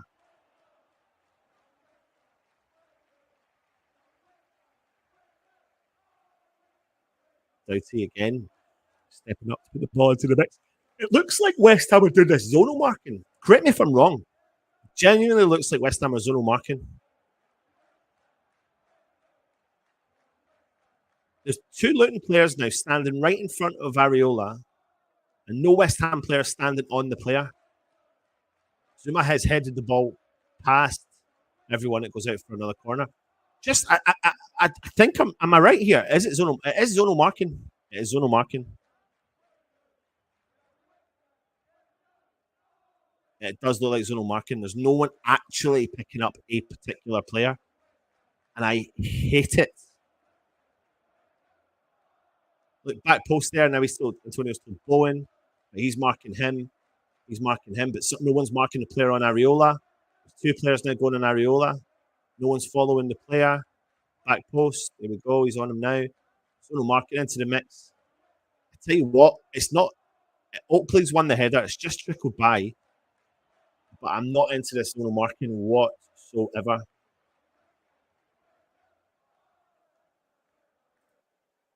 Yeah. Whenever Benny gets the ball on the break, didn't get sent anymore because I expect him to mess and play backwards. Yeah, that's probably a part of you I can maybe agree with that, to be honest. Emerson drives forward for West Ham. Antonio Pakitag wins the ball in the middle of the park against Adebayo. He's done really well. Oh, it's a nearly nice through ball there from Pakitag, but it's intercepted. Hello, man. Joey's come to join the party. Yeah. Oh. Joey hurt his lip. In case you're wondering what that is, he hurt his lip. Yeah, we can press that. Hi, everyone. We will be going to bed soon. So, Emerson out on the left-hand side. Up hands. Good boy. Ball out wide with Sufal. Back into Zouma. Gerd. Emerson out on the left-hand side. Ketak goes early, but it's cleared from the Luton defender upfield. I wouldn't be tapping that.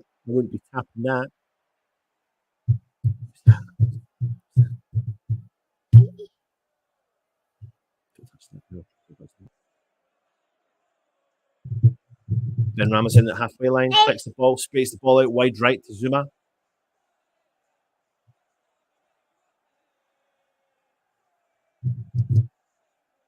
JWPN deep, flicks the ball. He finds a Gerd. Plays the ball over to Emerson, just on the halfway line. Plays the ball back to the Gerd. Then Gerd goes long, up over the top. Bowen shoots, tested down, shoots! The ball's been sprayed in from a really deep area from a Gerd. Bowen's had to chest it down and thinks, you know what, half volley shoots. Goes a couple of yards wide, but why not? Puts him under a little bit of pressure. That's what you need to do sometimes. Dad, it's a drum. Yeah. It absolutely is.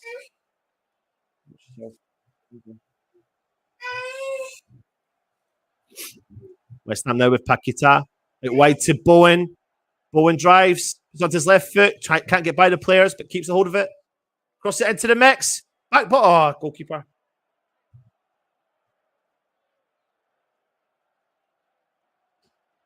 $25 minutes gone. 26 minutes gone. Luton nil, West Ham nil.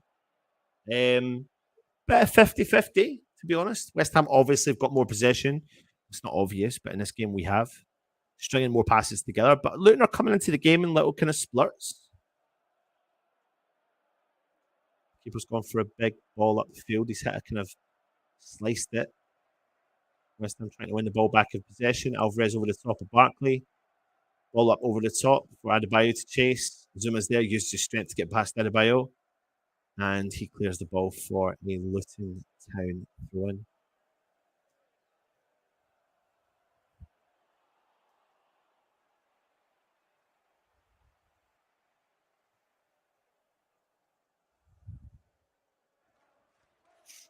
Big throw in there from Doughty.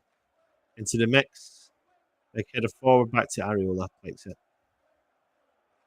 Come on, West Ham. Do something with this ball. Do something with this possession.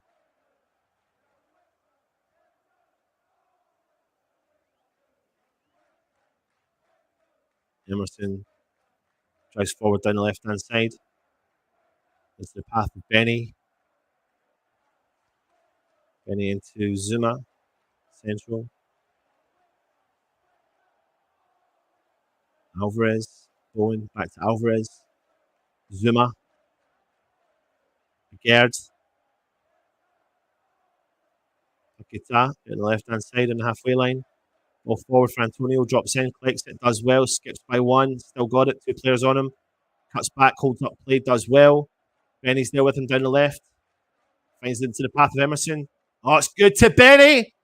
Oh, Luton have had to kick the ball out. Just tap the ball out for a West Ham throw-in. Good football there from West Ham.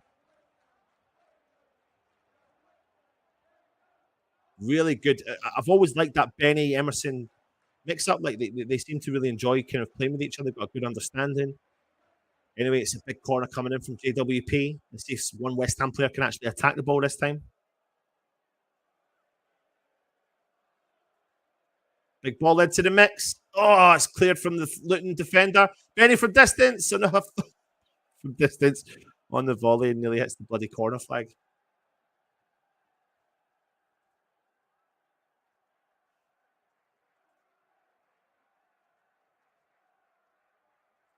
can see that happening at some point. Yeah, definitely.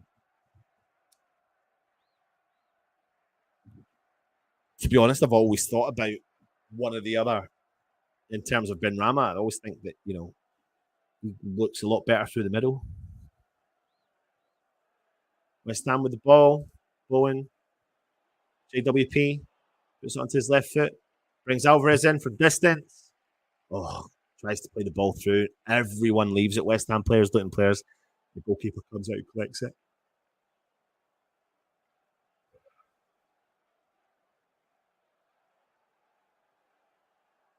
Minsky for Luton.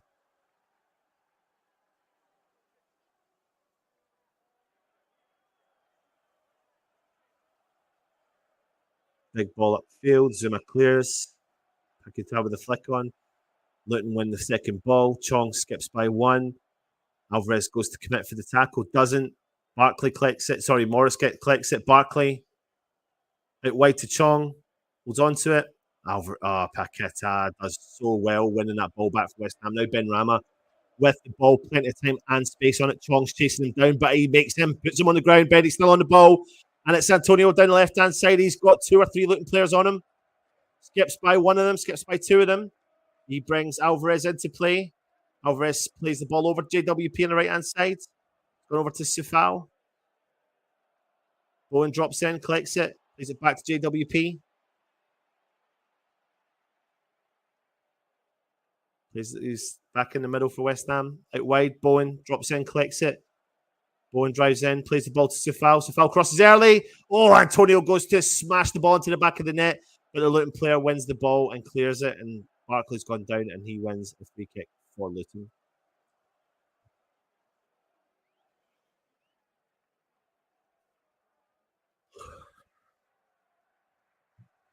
See what everyone's saying.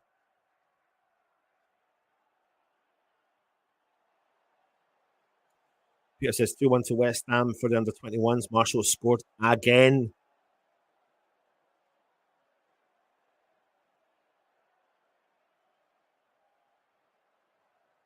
It's funny you said that. Just saw him there. Does not look happy. Under-21s, 2-1 up again, and a lot of the players have stepped up from the 18s last year. Zouma is down. Looks like he's holding on to it. I don't know what he's holding on to.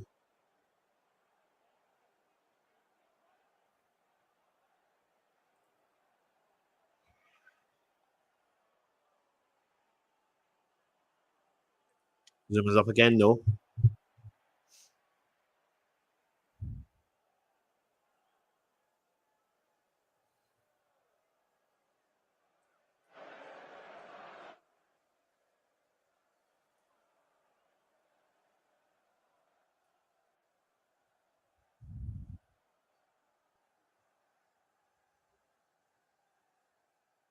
Just waiting for Zouma to get up, but nothing else is happening right now. I'm really sorry for yawning. Oh, God. Barkley throws the ball back to the West Ham keeper. Next with Zouma.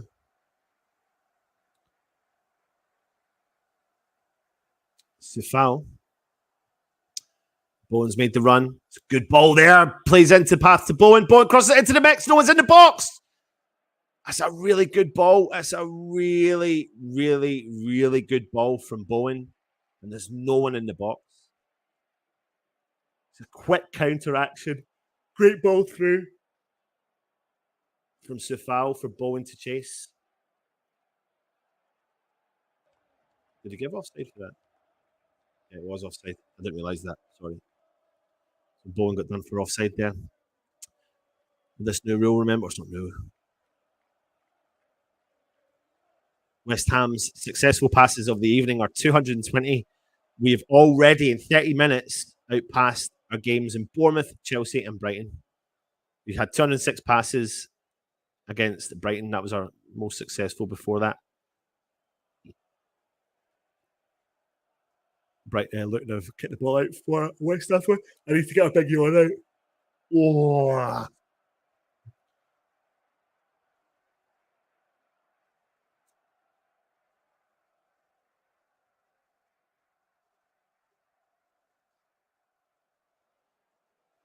Zouma with the ball.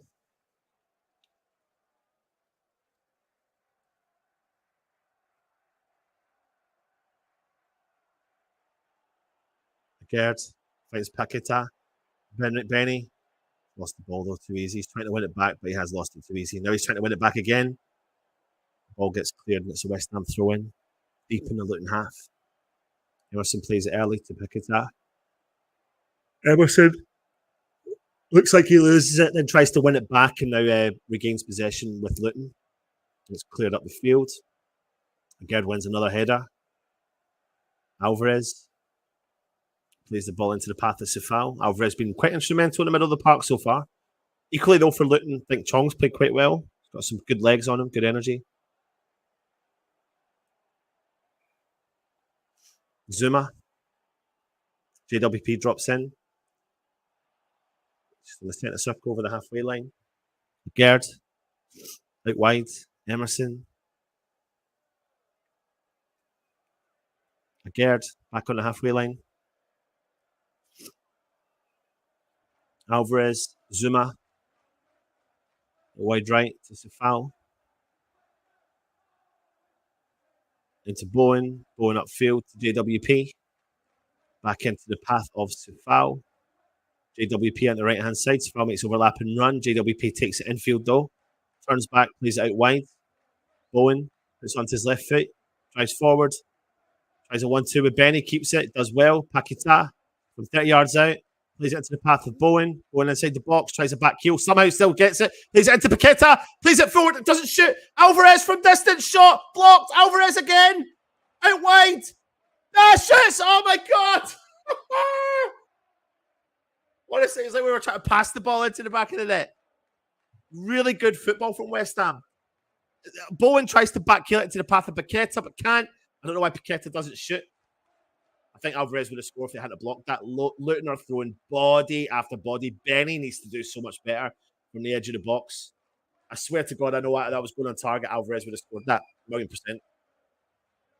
Great block from Luton there. Good football from West Ham. Just Benny's final third was crap.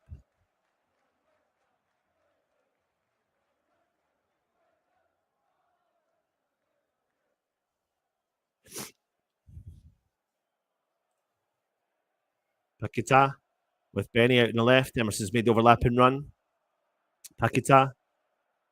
Alvarez. JWP plays a quick 1-2 with Alvarez. Really good. Oh, it's played another 1-2 with Bowen. Alvarez in the middle. Paqueta. Chips the ball into the mix, into the back post. Yeah! Jarrod Bowen, yes! Yes!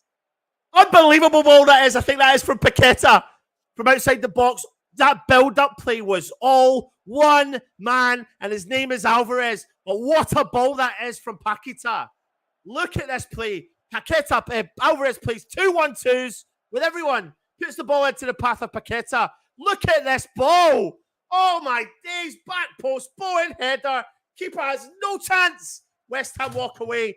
1-0 up. 37 minutes gone. Absolutely buzzing with that. Brilliant. Really, really good goal from West Ham from start to finish. And that's what we want to see. Jarrod Bowen. Bowen is on fire. And he's doing everything else to Danny Dyer. That's exactly what we want from the man. Top notch. Good goal. Don't know what the keeper's doing. Keeper should be doing a lot better than that. But who cares? Because West Ham have put the ball into the back of the net with Jarrod Bowen. Brilliant. Brilliant. Brilliant. Buzzing with that. All made from Alvarez. Gets the ball. Drives forward for West Ham. And then the ball from Paqueta. Unbelievable to the back post. You think Zouma's gone in for it. But who's there waiting for it? Bloody Jarrod Bowen. Absolutely brilliant. Buzzing. Let's change the score now for you. What a ball. It is unbelievable ball. Great assist. But anyway, the game is back on. Oh, Adebayo free in the back. Oh, he's free in the back post. The ball trickles through to him, but they cannot keep it down, and he shoots from distance, and it goes well over the bar. Your defence is terrified. Bowen and Alvarez are on fire. I tell you what, he collects the ball in the middle of the park. It's really good football. He plays a quick 1-2. Can't remember if it was with JWP. Plays a quick 1-2 with Bowen. Finds Paqueta free out on the left-hand side. Paqueta looks up. I do not know how he sees over the mountain of Zouma, but behind him is Bowen. And it's a beautiful pass into him over the top of everyone. Back post. Keeper should have done better. Who cares, though? Who cares? And the fans are singing loud and proud. West Ham are up 1-0. Away from home at Luton. Now, we need to make this count and go at them again. Put Bowen piling the pressure on. Kamba drives forward. Doughty back into Barkley, who's playing deep role for Luton. He drives forward for Luton.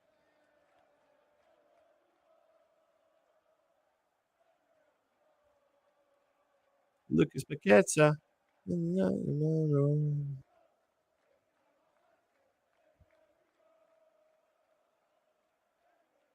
Magnifico. Lucas Paqueta. Brilliant. Come on, West Ham. Doughty to the mix. Cleared from West Ham. Oh, into the mix again. Morris, good play from West Ham. Alvarez chips the ball over the defender, but he loses his second ball. He tracks back, tries to win the ball back, but doesn't. It gets sprayed out to Giles on the left-hand side for Luton. Now they're on the attack, skips by Jarrod Bowen again. Into the mix. Morris. Oh. Glancing header just over the bar for Luton. So Maka to Lucas Paqueta. Don't let chat know if we score, please. Anton is behind chat. I don't have it on actually during the whole time. I turn it off and then I come back into it when I feel like it's safe to know. So I can't see the chat. I've never been able to see the chat. I've always hid it when I watch the game, so I don't want it to be spoiled. And then when I feel like it's safe and I won't find out something, Antonio collects the ball. So I give you raw. It's pure raw emotion, I would say. Well, we've lost the ball though. Luton go up, big ball up over the top for Morris to chase, but Gerard's got the pace there. Well, but he's been bossed off the ball from Morris, no problem at all. Paqueta drops in deep, collects the ball, wins it back for West Ham. There he goes again, surfing the player. And Bosch, West Ham went a throw in. Paqueta's done really well. Because it's a throw in.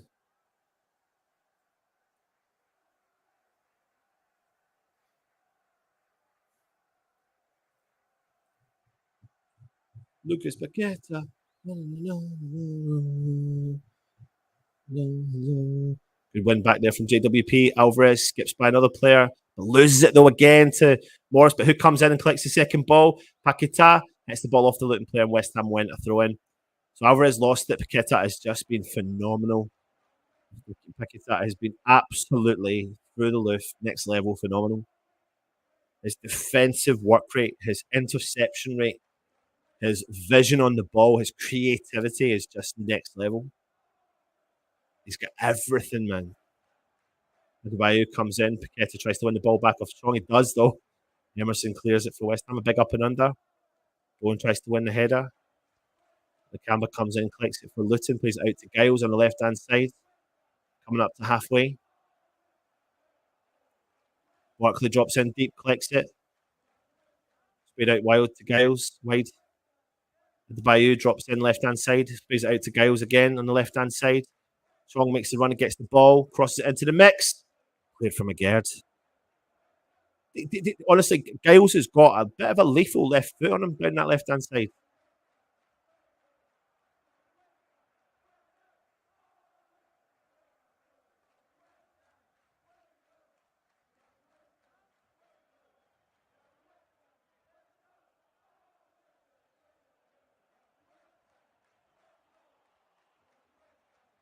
Corner to Luton. Into the mix. Oh, the zonal marking. Honestly, I do not know. We got away with that one there. It's the zonal marking. I don't know why we're doing the zonal marking. I hate it. Just pick a player and stay on him. It's proven that it's not working. We're lucky that Sufal was at the back post there because Chong didn't expect that to come at him.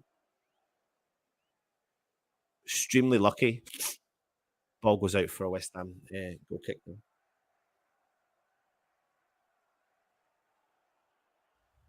Areola. Punt upfield. Bowen comes in, chests it down, plays it into the path of Sufal. He goes for a big up and under, up over the top. Luton deal with it. JWP wins the second header. They win the third header. And Zouma comes in, collects the ball, brings possession back to West Ham. Alvarez, Paquetá, Emerson. Back to Paquetá. Oh, that's nice football there from Benny and Emerson and Paquetá. Benny, Emerson, Paquetá. Literally, that's what happens there. Jarrod, Alvarez drives forward, takes the ball through the centre back position. Ward-Prowse. Antonio drops in deep to collect the ball just to get involved. Zouma. Jarrod. Emerson out on the left-hand side over the halfway line. Brings in Benny. It's unlucky. Tries a back heel, but Luton win possession back. Morris. Barkley. Up top to Adebayo. And Zouma does go through the back of him and gives away a foul. He says he's getting the ball, but the referee's never going to give him that one, to be honest, if you go through the back of the player. Free kick to Luton. 2 minutes of added injury time. Which, to be honest, is probably about right. I've not seen a huge amount of time wasting or any kind of major injuries, etc. Anyway, this is probably last chance, real last chance there for Luton. Try and do something in this first half. Halfway through the first minute of injury time of 2 added minutes. Ross Barkley over the top of the ball. He plays it into the mix, back post. Zouma wins the header. Oh, they are not talking to each other. Then he wins the second header, lets it bounce. Bowen tries to clear it. Rees-Burke Chong from distance. It's wide to Barkley. Puts it into the mix. Cleared again from Zouma.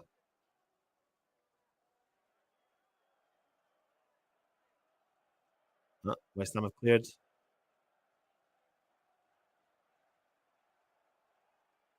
Campbell. And wins the ball. Paquetá in the middle of the park. West Ham have got a chance now. Benny's made the run. Paquetá plays the ball into Benny's path down the left-hand side. Benny skips by one. Still got it. Puts it onto his left foot. He goes down. But they win the ball and West Ham get a corner from Rees-Burke. Now this is West Ham's last chance to try and do something in the second half. For the end of the first half. Because they're not going to have a chance now after this.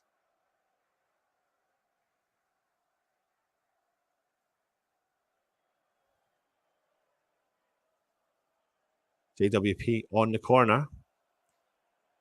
Let's see what we can do with this one.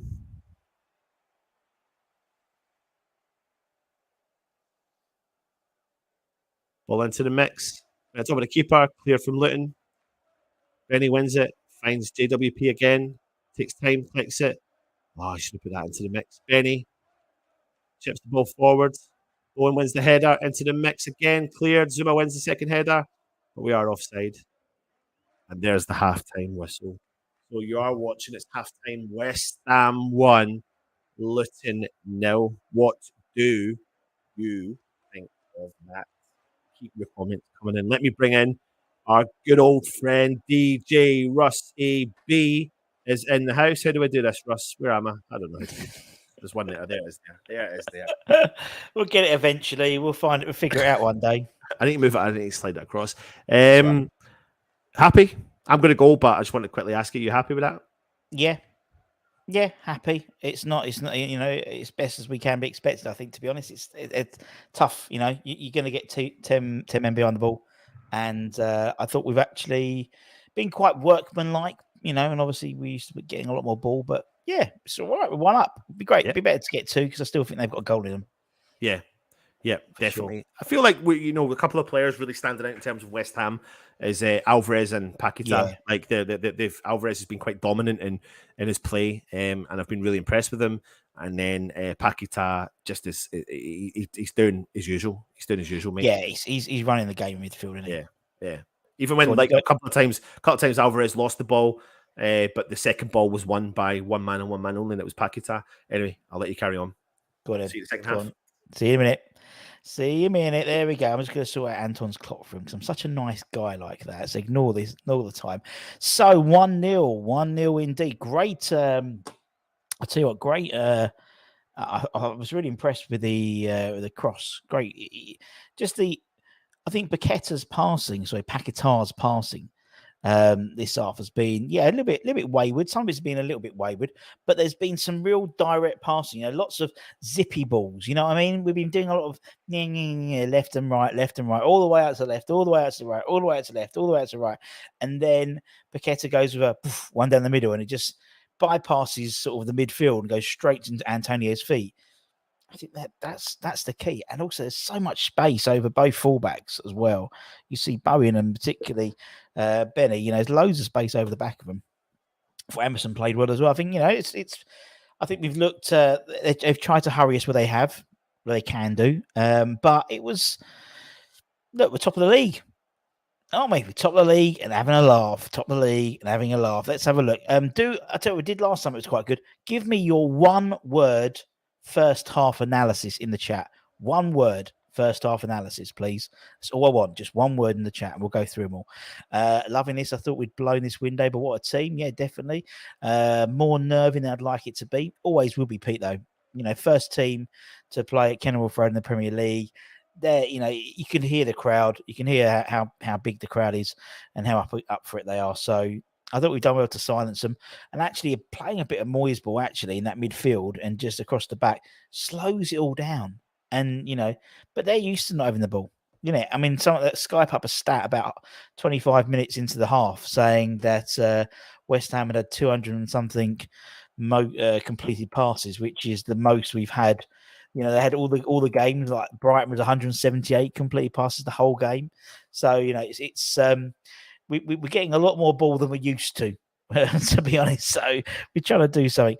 Get Kudus on for Benny. Benny's not been great at the counter-attack. He's been our biggest threat, but that's because most of the play's been going down the left-hand side rather than the right-hand side. So that's why he has. England E20. That's where London Stadium T20 beat New Zealand. Bugger, I walk away. Anton turns into Russ. How did that happen? Magic. Right, so Russ's one word halftime analysis: massive, epic, nervous, patience. That's more than one word, Mikey. More than one word. Hopeful, Alvarez, mid, frenetic, nervy, exciting, underwhelming, Moisaya, Alvarez. He's played very well. A couple of times he's tried things which haven't come up, but he's trying things, isn't he? He's dropping the shoulder. He's not going for the obvious ball all the time, and he's trying to move things forward, isn't it? You can see him getting the ball, and I mean that goal was basically him doing two sort of 1-2s and then laying off to Paqueta, who a great ball into Bowen. One word: nervy. Was hoping the Saudis were coming for Ben Rama. Second half, Luton will tire, then Judes will come on. I think what will happen is, they have to come out now to get something out of the game, don't they? So they've got to, they can't have this sort of rigid sort of, two banks of four, really. They've got to push on. Decent. Ben Rama offering nothing. That's 3 words, not one. Wasteful. 3 words again. Boring. Rotund. That's what, do you know, once, I remember a school teacher once said to me, Russ, I was writing my school report for you and I had to change it because I said you were a well-rounded individual and I thought you might take it personally. Kudus for Benny. Bowen is underrated. I mean, that was a header. When was the last? Yeah, Bowen scoring a header. Unbelievable, wasn't it? 1, acceptable. We have had 341 passes in the game. We had a total of 450 against Chelsea and Brighton together. Indeed. Who will Kudus replace? If he comes on, of course. I would say Benny, I think. And I think it might be a bit of a jiggy pokery. Or might see Antonio pushing out into the left. Give him a go on the left and put Kudus for the middle. Give it a go. Side pass, back pass, side pass, back pass, side pass. Well, that's 1, 2, 3. That's 4. That's 4 complete passes there. We need to score next goal to get them. Kudus is to give Bowen a wake up. Surprising. I'm on at 14-1 for a 3-1 goal scoring. I keep staring at the table. Keeper should have saved that. Probably, yeah. He should have. I mean, I think it took everyone by surprise, because you could see the whole Luton team were assuming he was going to go down the left again for Benny or Emerson, who was running past him. But he was quite clever, just in the middle. Benny being good, it's been okay, been a bit wasteful, but I think everyone's been a bit wasteful, to be honest. Obviously, I think Kudus hat-trick, happy. Yeah, I mean, I'm happy. We're 1-0 up. Look, 1-0 up, top of the league. 15 minutes, they'll throw everything at us and try and get level. I totally agree. Thanks, Phil. Hope you're well. If you're not West Ham fans, please get out, says Henry. Get out. Sound. You'll never walk alone. There we go. Bowen being ghosted until the goal. Yeah. It's all gone down the left-hand side, and it always does tend to, because Emerson and Ben Rama have a really good partnership, and Paqueta moves naturally onto the left-hand side. So that little triangle is always, they had a stat with like the action areas, and it was about 50% down the left-hand side. Sound. Tried his hardest to miss that. Poor header and laughable keeping. Look, it's got him. It's got in. I don't care. Alvarez, future captain, maybe. I am having my usual half-time nervy Siggy. Get 4 nails on. Better for the team. More energy. Ben Rama drives me nuts with his decision making. Bowen took us all by surprise at the header. Certainly did. And obviously, almost a clear header. The fullback completely missed him. Manager will bollock Luton at half-time. Ben Rama can dribble but can't shoot. Is the goalkeeper called Roberto? I can't stand him, the little smurf. Oh, lovely. Hope you like my Southampton play at Prowse, says Christine. We do. We do like JWP. Better. Luton, better than I thought. I mean, they're no mugs, are they? I mean, they got promoted from the Championship, and we know how hard it is to happen. So they're no mugs. And this is where they've got any chance of making any points. I don't know if you heard the crowd, but they were chanting, "You're only here for the season. Here for the season. You're only here for the season."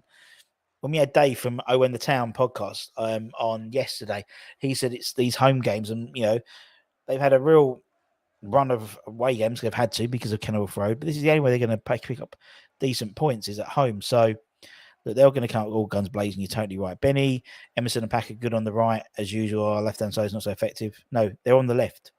They're on the left, not the right hand. They're on the left. Love Ben Rama because he can be pretty off at times. Gutted he left in terms of J. Prowse. Just one word, possession. For any stat people, 67% possession for West Ham in the first half, 33% for Luton, obviously. 6 shots for West Ham, 8 for Luton. 1 on target for us, none from Luton.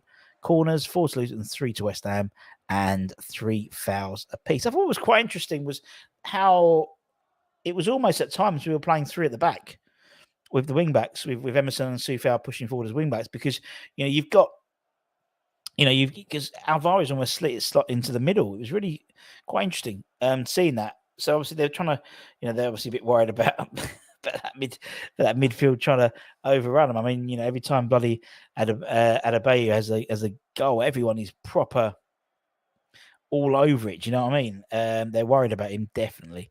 We all go back up. I hope you do. And look after Finn Downs for us. Sitting here in Mexico, my Mexican friends, they are buzzing, says Brian the expat. And obviously Alvarez is one of the shining lights in the first half, I'd say. What we got here, if you're serious about having a good season, we need to win this game. You're totally right. You're totally right, Peter. And it's these type of games which we always, traditionally step up on, and we can't. We can't. On paper, we have a far more. We have a far better side on paper. But on paper is different to being on the pitch. And, fair play to Luton. They're going to work hard. They're going to play 2 banks of 4. For Reece Burke's done quite well as well. And they've been doubling up on Antonio. So they've done the homework. And I know how to, this is no disrespect to Luton, but this is reminiscent of when we play like a cup team away from home. And it does seem like that. They're letting us have lots of the ball, and we're playing it around a lot. But we seem to be playing it around along our back line, which we always do. And then ever so often, there's a direct pass into the midfield, which bypasses everyone. And we need to do a lot more of that. That is for sure. What we got here, Benny had a good pass for the season. Ben Rama reckons on 54 minutes. He's going to score, says Liam. Sorry, Russ meant our right side. No, you're totally right. Out for him and my fiance for my birthday. Happy birthday, Ben. Watching without sound, crowd having a go at Bowen. Curious to see him goad the crowd. No, not really, but they're booing Zouma all the time. And you don't know. And if you're not listening with no sound, how do you know we're here? Yeah, Mike Trezor is off to Burnley. Yeah, I saw that. The Belgian player of the Pro League player of the season, the guy I really wanted. Looks like he's off to Burnley. Mike Trezor. Early second. Don't think by Kudus. I think Kudus will come with 30 minutes to go. Typical Moyes signing. Substitution, I think. Luton are going down 100% Everton. But at the moment, still, none of the bottom four have any points, and none of the promoted sides have any points. You can see Moyes getting very angry with Benny on the touchline, so wasteful at times. Well, at least the second half, he'll be on the other side, so you can't moan so much. If Luton are serious about getting anything, they surely have to attack more now. They have to now, so they have to come out of the blocks. I think they'll give it, from the second half kickoff, they'll be on it. They'll have to be. Love it. Ain't gonna be on for that long, I imagine. Love player, only a few hours down the road from Belize. Nice. Everyone's talking to each other about Mexico. We need a striker. A bit late. We've only got 2 hours left. I don't think it's gonna happen, mate. Ben Rama off Kudus or Fornals on, we reckon. Keep testing the keeper. Yeah, I think the keeper's a little bit suspect. When they say that he played well against Chelsea and they lost 3-0. Yeah, get Kudus on. I know you should be in your room, but thanks for letting me in. Is the London accent very... I know should be in your room, but thanks for letting me. Is the London accent very attractive? I don't understand, Christine. I don't understand what's going on. I don't... But please tell me what's going on. Indeed, why does Benny beat the right back boys cut back? I know he always wants to beat him twice. Can see them scoring and so need a couple more goals. I can see them scoring. Adebayo looks Adebayo looks a constant worry to our centre backs, and they're almost doubling up on him. Almost Alvarez is dropping back and doubling up with the centre half. So, and we've seen them, that Giles on the left-hand side has cut inside a few times, got some good crosses. Morris, typical Luton goal, try to do a dipping header. You had Areola, didn't look very convincing when that ball came across. Hasn't had much to do, but when he did, he flaps it. So, yeah, definitely. We need another one. Sorry, guys, but Benny has not got it. David, I just don't think he's got the consistency we're hoping he's got. I think he's hit his peak. So we have to live with him, if that makes sense, in a weird way. Kudus or Bowen to score the second goal. What's your prediction? Haven't seen the first half. I think we'll end up being 2-0. I think we'll grab another. Bowen first player to score in first 3 away games since 1930 player Vic Watson. What a fantastic stat, Edward. I am starring that stat. Fantastic. Send Benny to Specsavers. Something wrong with his vision. RB sounds like my car. Christine, you're very confusing today. Have you been down the pub? Let me know. Kudus will rip Luton. Do you know? I thought it was going to say rip Luton Airport rather than the part. It was nice. Elon Musk to rename Twitter after the Hammers. X indeed. Just going down to the bottom. Can Bowen do a Vardy and score in each game? Don't think he can. So most as consistent attacker, unlike Bowen, he does not drop in and out of the game. He's always on an outlet. He is, and he does try things. I give him that. Alvarez playing well. Benny being decent in my opinion. Bet on Bowen to get a shot on target every game. Easy money. I really want to see a JWP direct free kick. As I said, he's got 17 Premier League goals from free kicks this in his career. One more would mean he would beat David Beckham, or equal David Beckham's of 18 in the Premier League of all time. Paris Saint-Germain are talking to both West Ham over it. Well, I don't know who they're talking to. Who are they talking to? they're, unless Tim's on his phone. But I did read that Tim might have been on a flight to Paris, but I don't think he is. But I don't know. Bowen is on fire indeed. Indeed. Team's just on their way out for the second half. They got one of those annoying pitches like Burnley where you have to walk across the pitch to get to the dugout from the thing. I'm not a fan. And they're just about to kick off for the second half. I'll start the thing. I'll start as timer for Anton. There we go. Start timer. Why is it not working?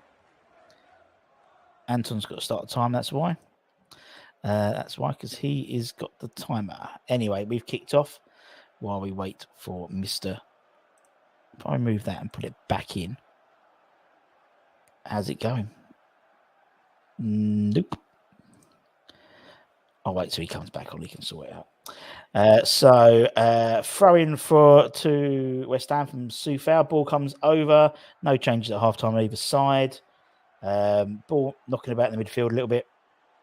In the boxes, comes back in, heads back out, and offside. And it is a West Ham.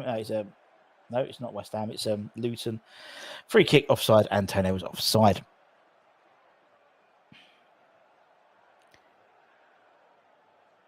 And their goalkeeper number 24 will be taking it on like Donkey Kong. Bad, I'm back. All right, no worries. Where's the clock gone? I don't know. It's just disappeared. Anyway, I was Bring it back. Okay, bring it back.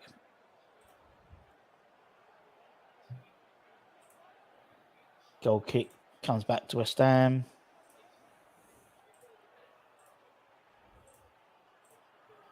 Oops. No subs. No subs at half time. No subs at half time. Throw on to Luton just on in line with the halfway mark.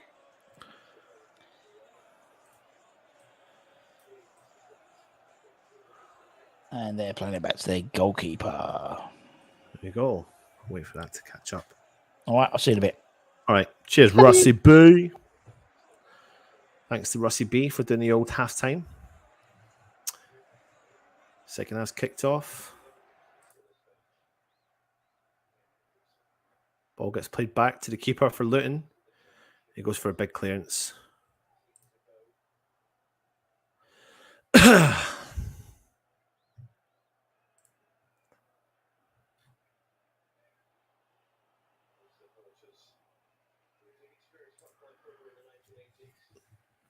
Just waiting for this second half to get started properly.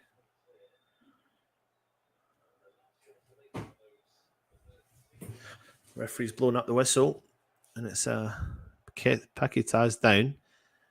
Doesn't look comfortable. Let's have a look and see what's happened here. So what's happened is the throw in. He's gone for a volley up the field, and the player's come in with a collision, studs up, and he's hit full force into his bottom of his boot, to the Camber's boot. That'll be a sore one. But Paqueta is an absolute machine.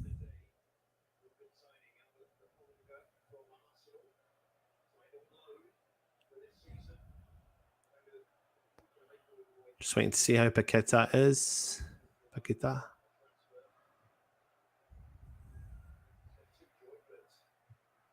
Ball's back with a Gerd.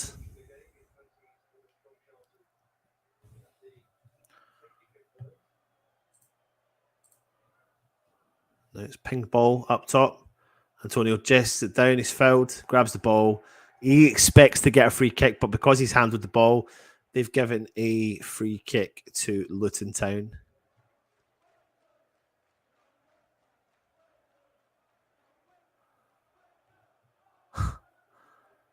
Kaminsky, big ball up to the wide right.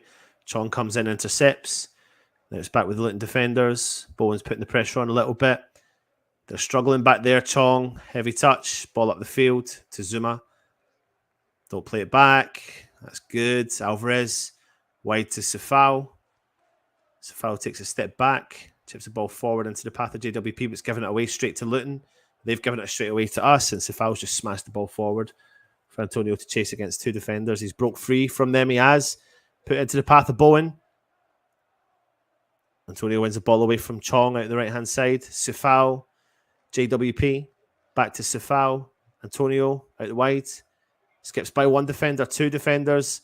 Paqueta, ball through the middle. Bowen, and Luton clear the ball out for a West Ham corner. Good football from West Ham. Ball getting trapped under our feet quite a bit, but it is a corner out on the far side. And let's see who is going to be on it. It's going to be Jarrod, Bowen, and JWP on the ball there.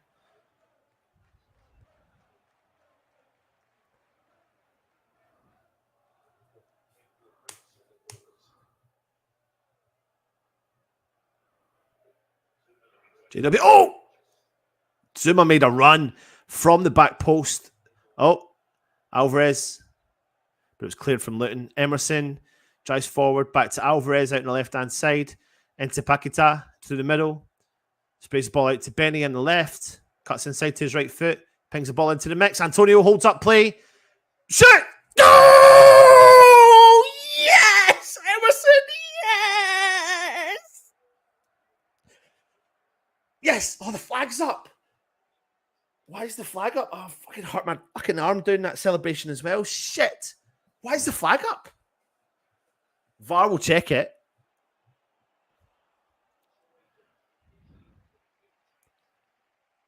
Oh, no way. It's going to go to VAR. They're going to put a line on it. VAR checking. They're going to have to draw the line. That's not the angle.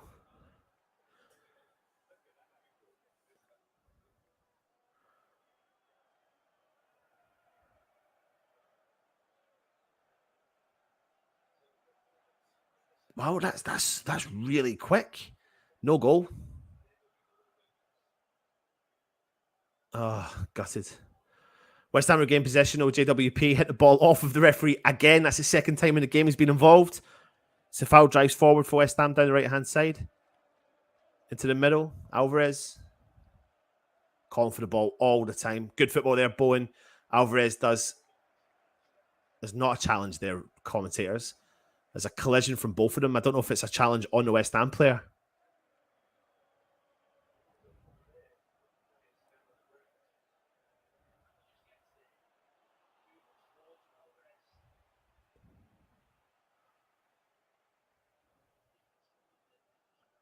Nah.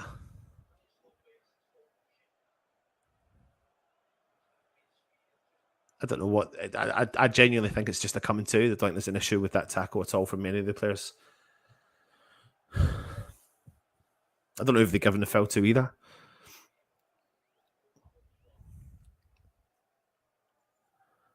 So if you're just joining us, Emerson has put the ball into the back of the net, but it was disallowed for an offside against Antonio, which was a shame. Flick on from Luton. Doughty skips by one player, shoots from distance. Big deflection off of Gerd, goes out for a Luton Town corner.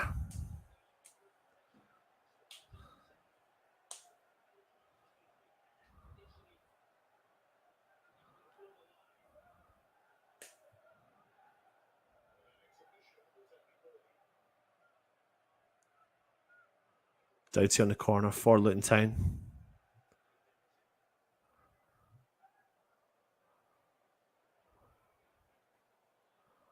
Ball into the mix. Cleared from Zouma.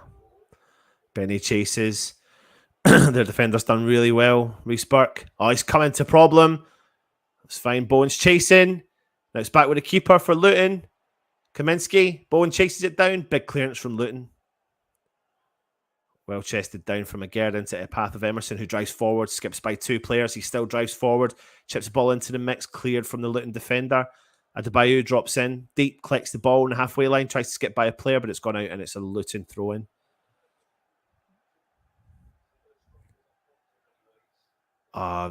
Gutted about that for that second goal.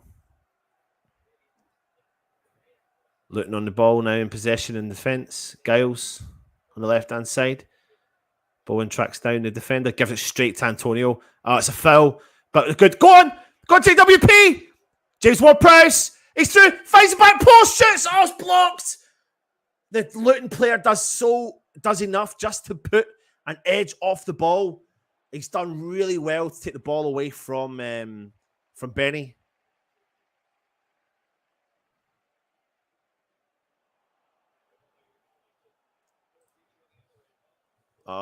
Luton panicking back there. Looks like a foul on Antonio, but because West Ham have got possession, JWP comes in, nicks the ball off the player, finds a great ball to the back post to Benny, but I think it's Reece Burke. Is it Reece? No, it's Ross Barkley. He kicks the ball onto the shin guard of Benny, puts him off. He would have smashed that into the back of the net. Chong, ref, come on, blows up, foul on JWP.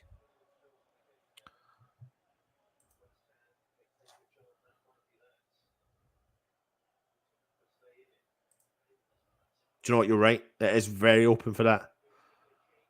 It really is.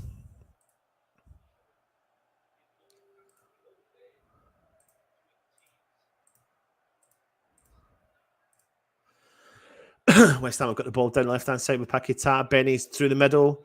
Oh, he's tried a backwards pass to Paquetá, but he can't, and it's cleared from Luton Town. Ross Barkley out the right-hand side. It's a foul on Ross.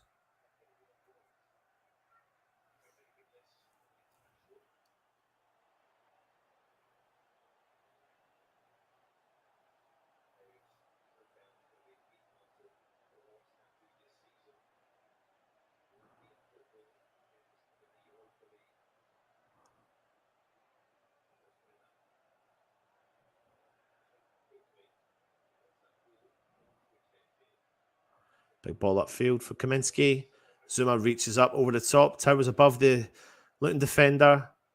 Alvarez backheels the ball into danger. Chong's got the ball for Luton. He sprays the ball out wide left. Giles chests it down. One-on-one with Sufal. Sufal's there, does well. Kicks the ball out for a Luton throw-in. Right on the corner flag.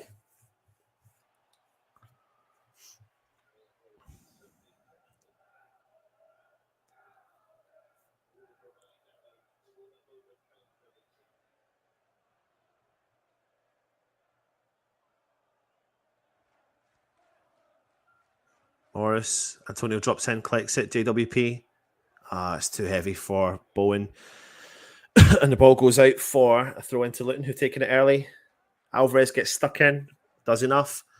Big ball into the mix. West Ham defenders are struggling. Oh my days. I do not know what Jarrod and Areola are doing. Adebayo cannot counter upon the mistake that they've made in the back.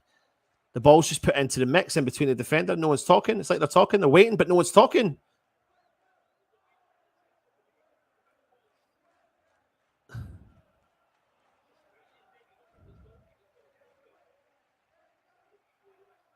Jarrod and Areola looking at each other. Like, what is going on? Oh, we're so lucky to get away with that. Such a mistake. JWP does well to intercept the ball with Sufal. Skips by Chong. He's pulled back, and it's a foul to West Ham on the halfway line.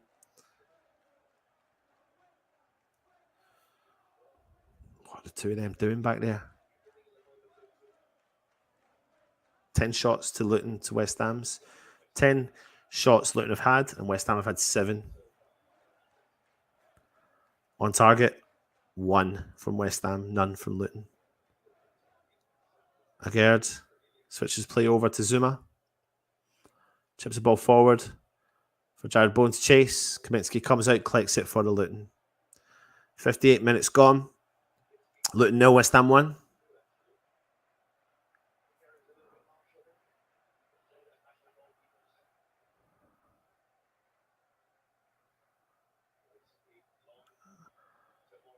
Morris tries to win the header. Sufal pings the ball up. Burke comes in. Bowen gets in front of him, collects the ball back for West Ham. Tries to skip by him. He's got 3 players on him, but he loses it to Chong. Giles has got it. Back to Chong. Well done from West Ham. Alvarez wins it, but there is a foul.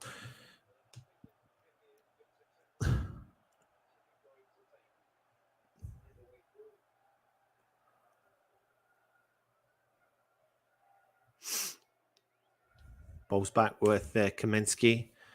Luton keeper pings the ball forward out to the left. Sufal wins the header. Upfield.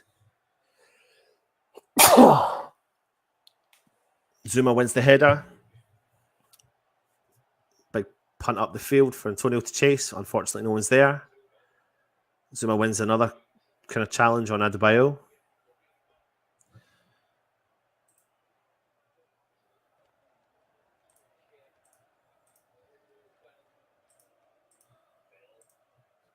Ball's back with the Luton defence now. Reece Burke. Switches play out to the wide right. Doughty brings Barkley back to Doughty. Skips by 1 player. He's from distance. Chong's got it. Doughty plays it out left. He's done well. Giles into the mix. It's good football from Luton, and West Ham have done enough to put the ball out. So they're piling the pressure on now, and we definitely are struggling. I tell you something, Giles' balls into the box, man, are dangerous out from that left-hand side. Doughty's done really, really well. He's got an engine. He's got a tank in him. He does really, really well. 60 minutes gone. Luton with another corner. Luton 0, West Ham 1.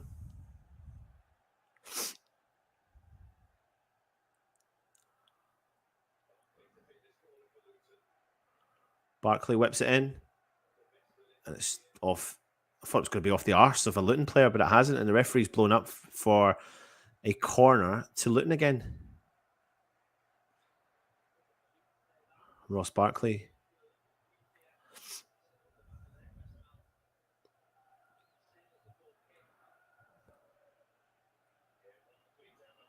Ross Barkley into the mix. Back post.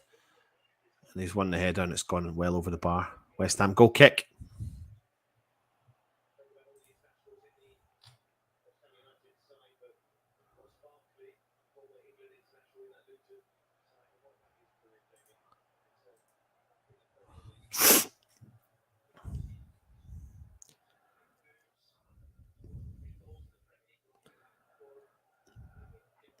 West Ham with the goal kick though.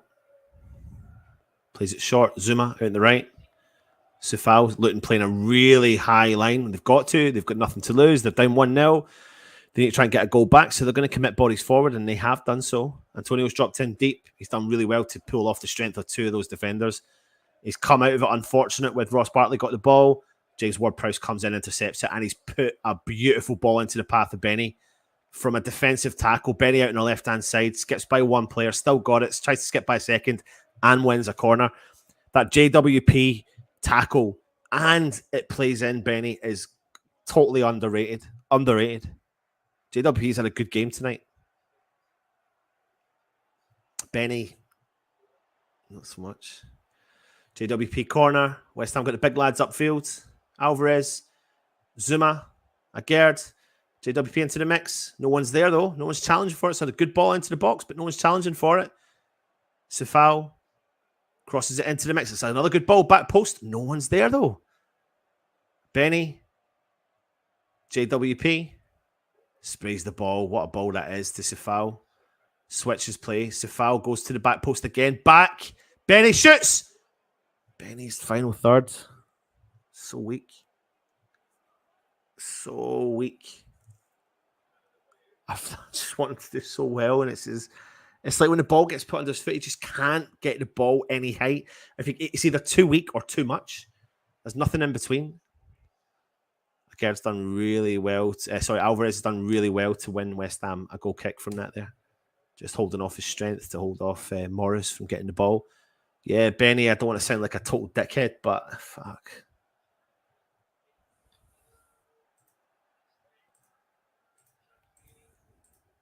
Really disappointed. I don't know. He walks away with so many goals and assists consistently throughout the season.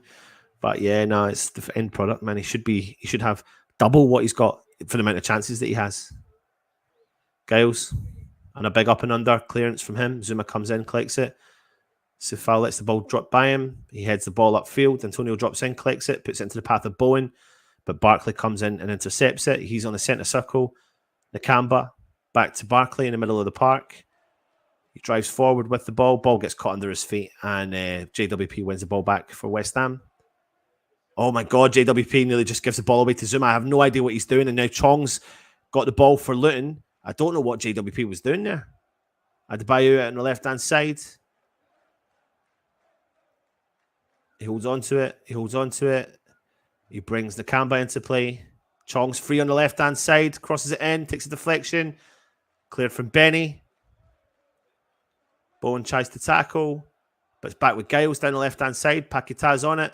He wins the ball back. He's done really, really well, Paqueta. But it is a throw-in to Giles.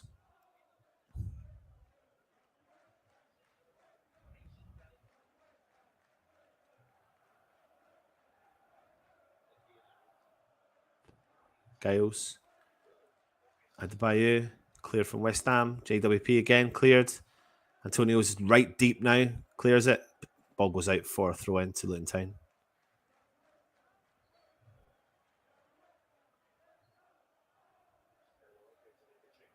Pablo Fornals is coming on for West Ham.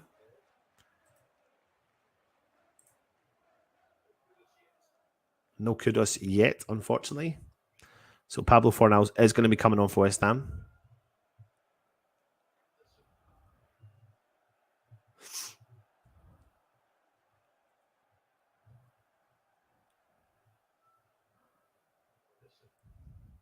Back with the Luton defence. Antonio chasing. Luton don't look that comfortable back there, to be honest. Now Benny starts to press. Now it's back with the keeper, Kaminsky.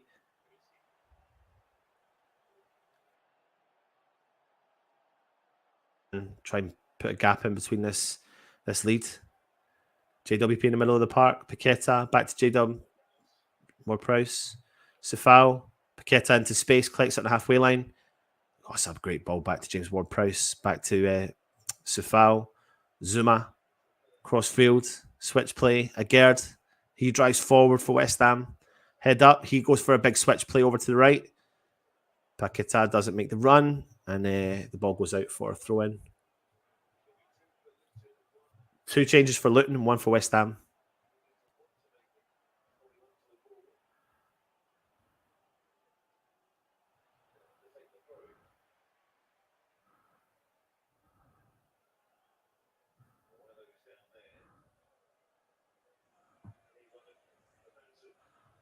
Ruddock is coming on for Luton. Big ball up over the top for Morris to chase.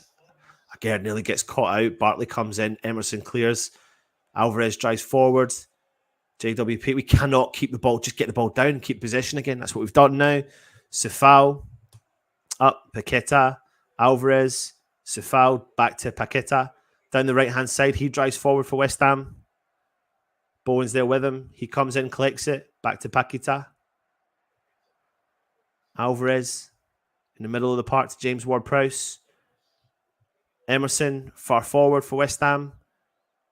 Benny out in the left. Cuts inside to the 18-yard box. Still got 1 player on him. He's got 3 players on back. Heels it to Emerson. They've kept it in, Luton have, and they've done well to keep it in. Emerson won the ball back, but Adebayo is back there, tries to collect the ball. They've done well. They've done well. They've still got it. They have. Barkley. Nakamba. Out to the left back. He drives forward for Luton now. Giles. He's put a nutmeg on Paqueta. He will not like that. Chong drives forward. Zouma comes in, intercepts it. It's a big clearance from Alvarez up and under for Antonio to chase. 1-on-2. He's won it though. He has. Brings in Bowen. Bowen drives forward down the right hand side. Cross it into the box. No one's there. No one's there.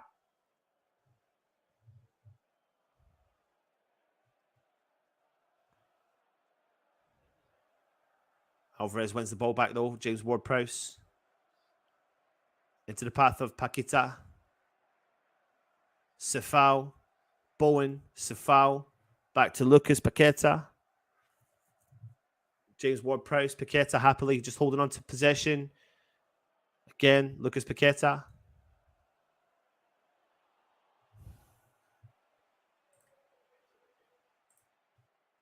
Paqueta. Sefao. Bowen. Into the path of Alvarez, James Ward-Prowse. Now he just, ball was held in the right-hand side there, but he's now switched play, brought it to Agerd. Emerson. Now it's back to Zouma. West Ham making Luton work now to try and get the ball back. West Ham have held possession for a little while. Good play. Sefao drives forward, stops, nothing on. Ward-Prowse. Out wide to Paqueta. Bowen's there. Paqueta holds on to it, plays the ball back, finds Zouma. Zouma to Agerd, halfway line. Benny, Emerson out on the left, back to Benny, halfway. Agerd, he switches play over. Sefao collects it on the right-hand side, back to Ward-Prowse, inside to Paqueta, back to Ward-Prowse again in the centre of the park. Alvarez, Zouma, Agerd now again, just coming over the halfway line. Good bit of possession for West Ham, but we need to do something with it, or be patient. Emerson, back to Agerd. Zouma, Adebayo putting pressure on. Back to Agerd now. He's gone out wide to Emerson. He's got a bit of space. Head up. Chips the ball forward for Antonio to chase it. Uses his strength, but he's lost it, unfortunately. And then Respurt collects it, and it's a big clearance from Kaminsky from Luton. The ball's not gone out for the subs to be made. 2 subs coming in from Luton, 1 from West Ham. Antonio drops in deep, collects it, drives forward for West Ham. What a ball through! Bowen! Bowen! Oh my God! Gets caught under his feet. He was offside anyway. It was offside anyway, and he could not get the ball out from under his feet. It's unfortunate.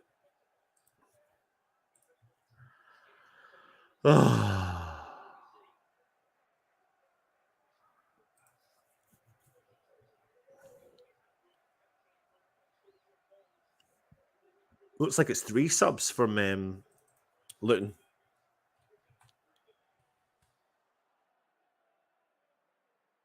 Bartley coming off as well.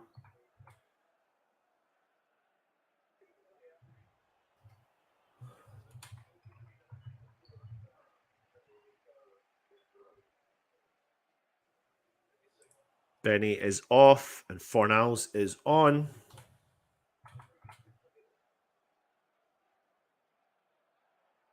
Brown.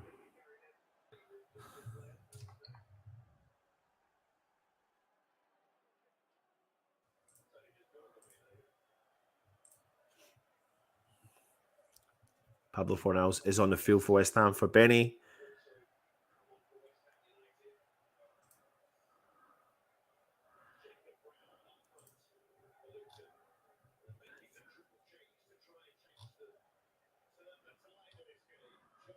Three changes from Luton, trying to change like the dynamics of this game. And Luton are on the attack now. They've done well. And then they've won a corner instantly from that impact.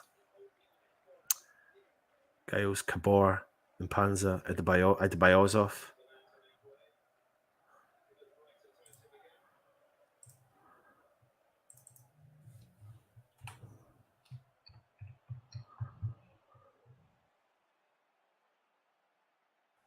Panzu.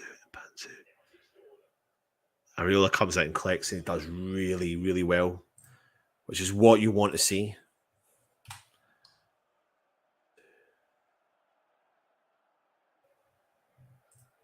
West Ham have got the ball in possession down the left-hand side.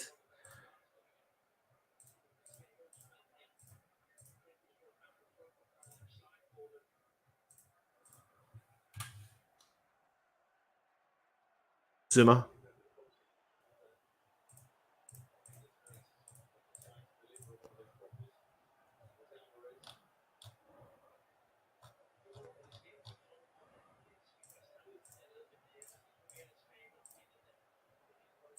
West Ham just holding on possession. James Ward-Prowse plays the ball upfield. Jarrod Bowen tries to play it into the path of Paquetá, but he can't keep it infield, and it clears out.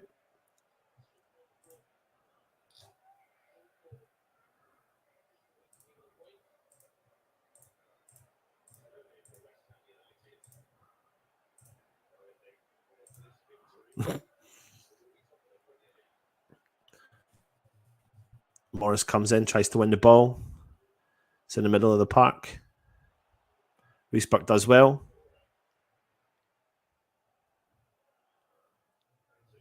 And Panzu back to Riesberg.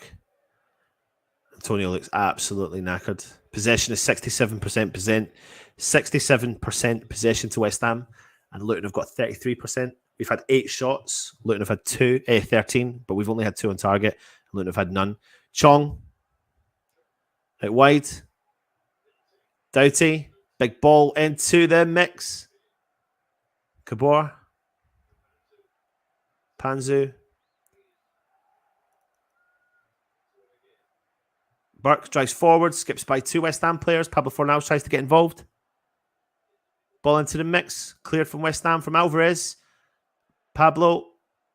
Paquetá brings Alvarez into play. Alvarez just slows down that play there really well, actually, because Luton were a little bit on the up there.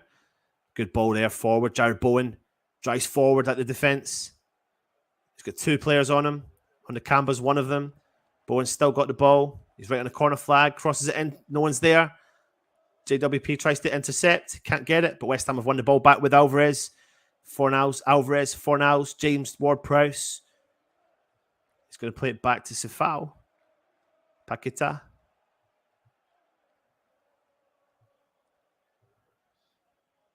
West Ham got the ball again with Sefao. Zouma.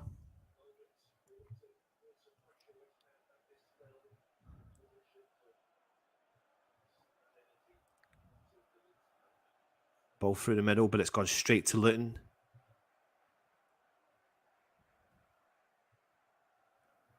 Now Luton have got the ball back in the defence. West Ham happily sitting back, letting them just see what vision they've got, what it can do with it, inviting them to play the ball. Big switch play from Luton. It's a good ball there. Doughty finds the ball into the path of Chong. He's got an engine, he does. It's a great tackle from Vladimir Sufal, who clears the ball up the field to Jarrod Bowen. Back to Vladimir. He goes for a big clearance up the field. Paqueta tries to get stuck in, but Luton have won the second ball. Chong.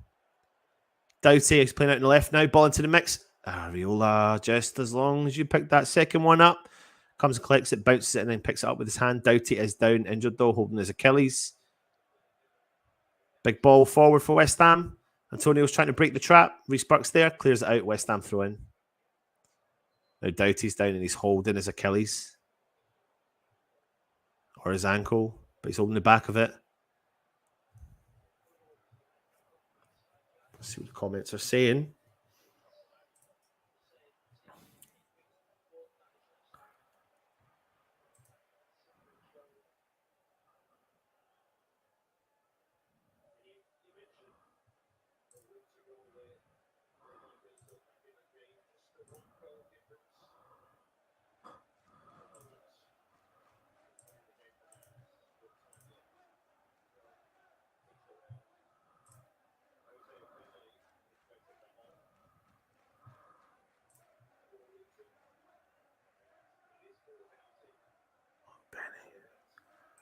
Ogbeni for Doughty. Ogbeni is coming on for Doughty, who's had a really good game for Luton. He really has. Ogbeni comes on for Doughty.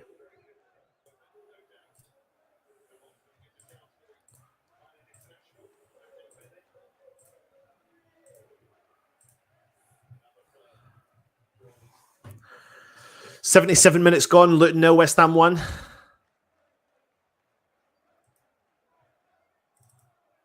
Paqueta, Emerson, back to Paqueta. Big ball into the mix, but no one's there, and it goes out for a goal kick. We're just lacking that kind of ball carrier, the one that's sitting on the bench. Danny Ings, everyone's going to go fucking mental. Danny Ings, Stone Cold Steve Austin's coming on the field.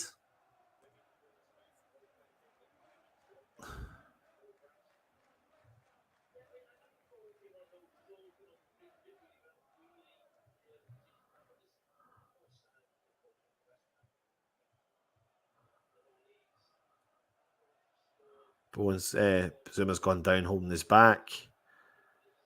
Looks like he's landed possibly on like his lower back. Danny Ings is coming on.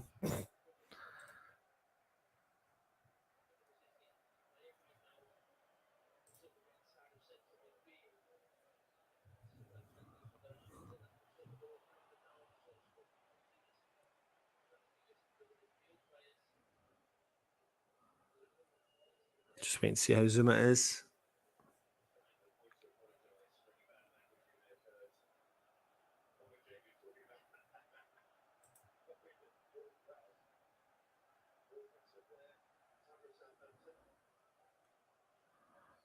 Zouma's up and looks like he's all right.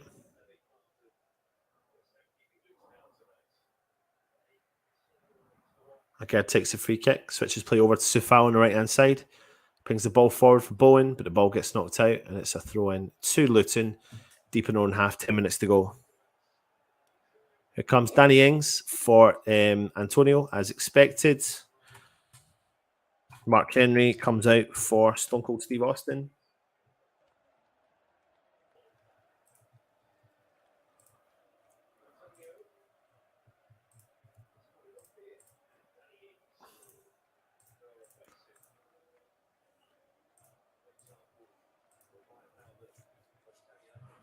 Hard day at the office for Antonio. He's worked his socks off.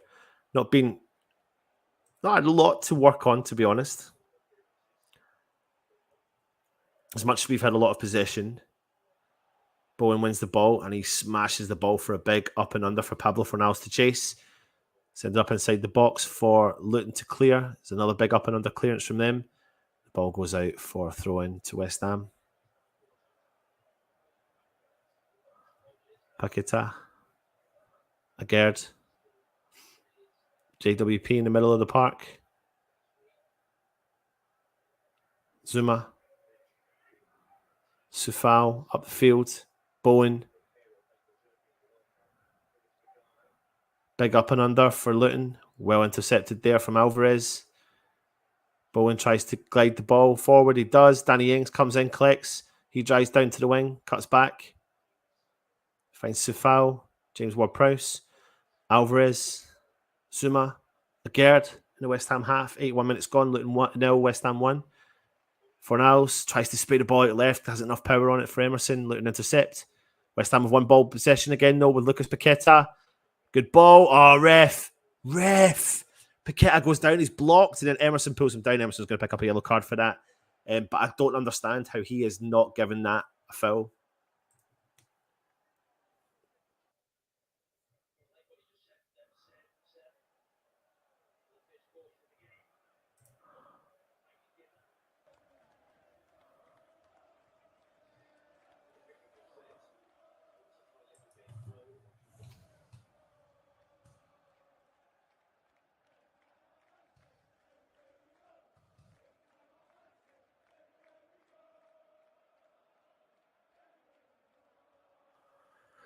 Kaminsky. Zouma wins the header. Paqueta. Oh, Ings. Oh, the ball can't trap it down. The referee's blown the whistle for a free kick. Nearly West Ham intercepted it there. Nearly had two against the keeper. But Danny Ings could not trap that ball in between his foot, and his body went forward and left the ball behind him. Chong. Ball there for Zouma to come over and chase. Zuma's been really good again today. He's defended. Colossal defending performance again from him. Benny. Big clearance there from West Ham upfield. But they're first to the ball. Chips it into the mix. Morris is coming and collects it on the edge of the 18-yard box. Benny. Skips by one player. Chips it into the back post. Does end up with the Luton player into the mix. Morris. That was his chance. I thought that was a corner. The referee's not giving a corner. I thought Morris collects the ball about 8 yards out, brings it down, tries to smash it towards goal, and it goes a bit of a weird angle. Or maybe no, maybe it's not. No, I think he kind of sits back on it and slices it well over the bar.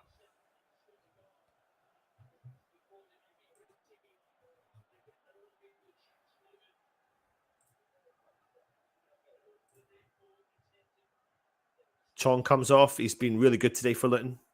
And Woodrow comes on.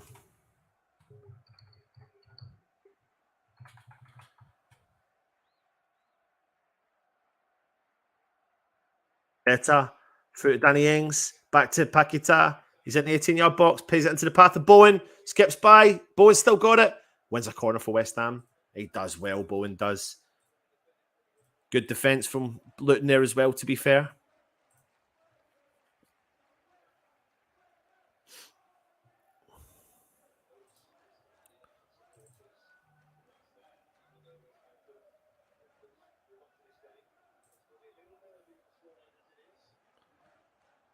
JWP on the corner. Bowen goes into the mix. Go on, Ward-Prowse. Ball into the mix. Zouma!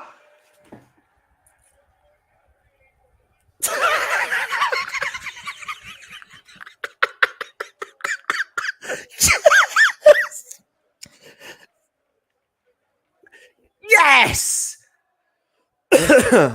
Zouma! What a delivery from JWP. What a delivery from Ward-Prowse.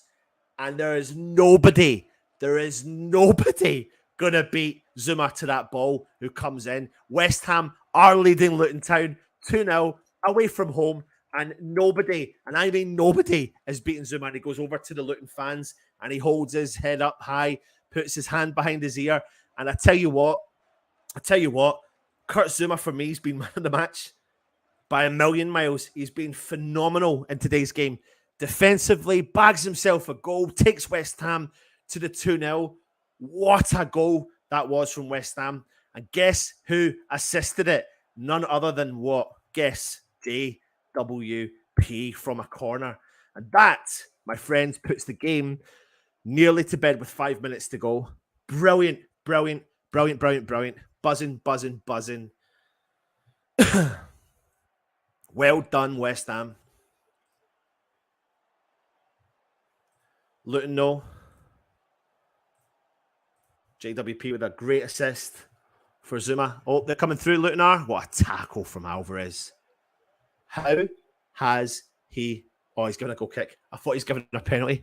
Everyone in the stadium thought the referee gave the penalty. Even the West Ham players. It's an unbelievable tackle from Alvarez. See, when you watch the highlights of Alvarez, this is exactly what kind of tackle it is.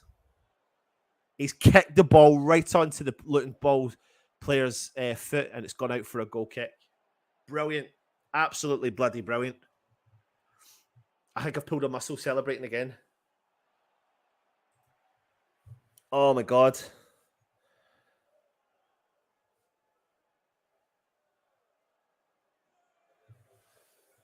Yes. Oh, Morris tries to skip by Algerd, but he's got enough pace. Puts it into the path of Areola, who clears it. If you are watching and you don't know what happens next, we will do a review live after the game. So we will be going over to the review show. So join us across there. You will automatically get transferred across once I end the broadcast. And if not, just search for the West Ham Network. Come over and have a chin wag with us. Oh, the ball gets tries to it and it's fouled, and Paqueta wins himself a free kick. He's been phenomenal as well. Paqueta has been really, really good. But for me, Zouma has just been colossal at the back. Defending, winning all the headers, tackles, bangs himself a goal, rises. It's like that prime header. It's unbelievable header. Really, really good.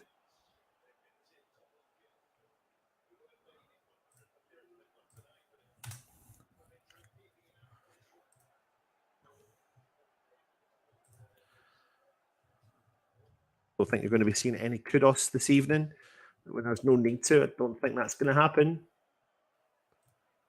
And who are we to question Mr. Davy Boyce? Because I tell you something right now, West Ham are going top of the league. West Ham United are going top of the fucking Premier League.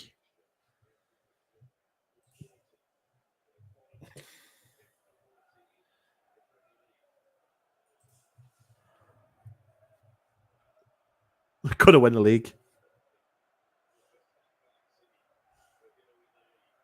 Win the league. Honestly, I genuinely believe I've pulled a muscle on my right neck, right hand side of my neck, from that celebration there. West Ham have had the ball in the back of the net 3 times this evening, of which 1 was disallowed from Emerson. Paqueta wins the ball back in the midfield again. Into the path of Bowen on the edge of the box. There's 3 players on him.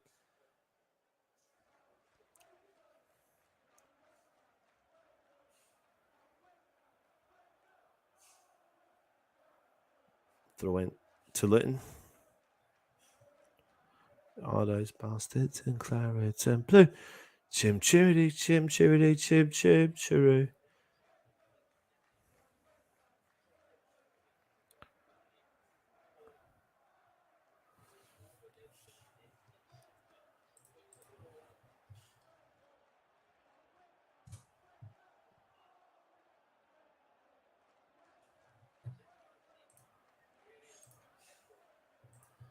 Luton on the ball now, coming into the last minute of normal play.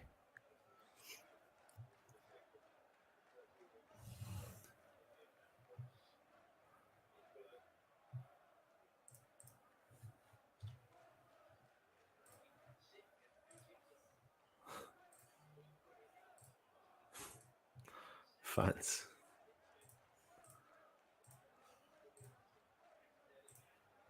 Ball into the middle of the park. West Ham chasing it.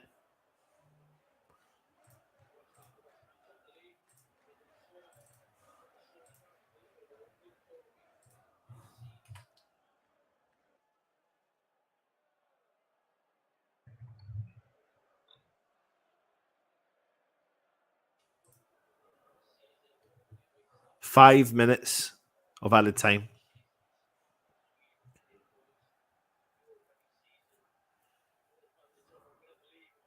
Guess who's coming on? Kudus. Kudus is coming on. Paqueta is coming off the field. Tell you what, give him a clap. He absolutely has been phenomenal today. Phenomenal this evening. Paqueta has been absolutely brilliant. He really has. And he's been unlucky not to walk away, in my opinion, with the man of the match.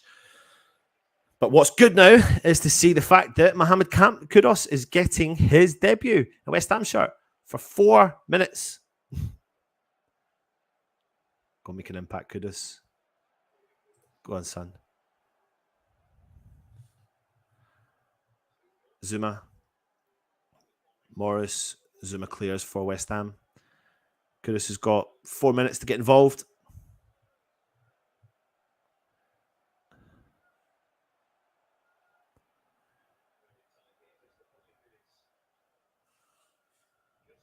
Big ball into the mix for Luton. Again, back into the mix. Oh, they've scored. Luton have scored.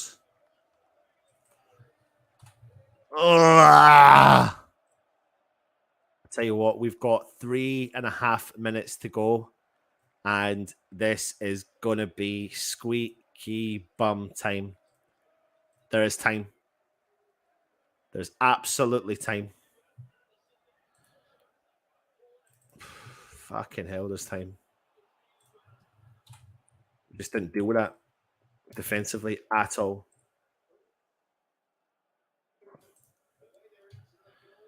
Oh, God, the stadium's going to be right behind their players, and they are going to attack absolutely everything. They're going to throw everything and the kitchen sink at West Ham.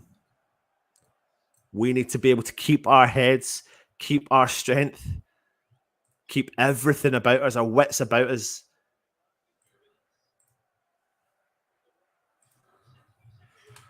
Throwing into the mix. Luton have won the ball back, though. Oh.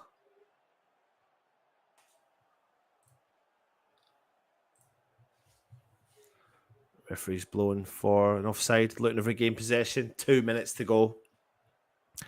2 minutes to go.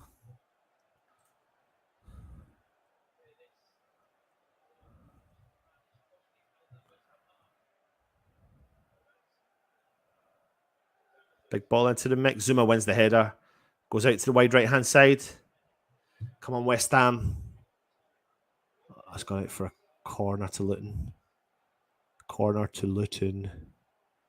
Corner to Luton.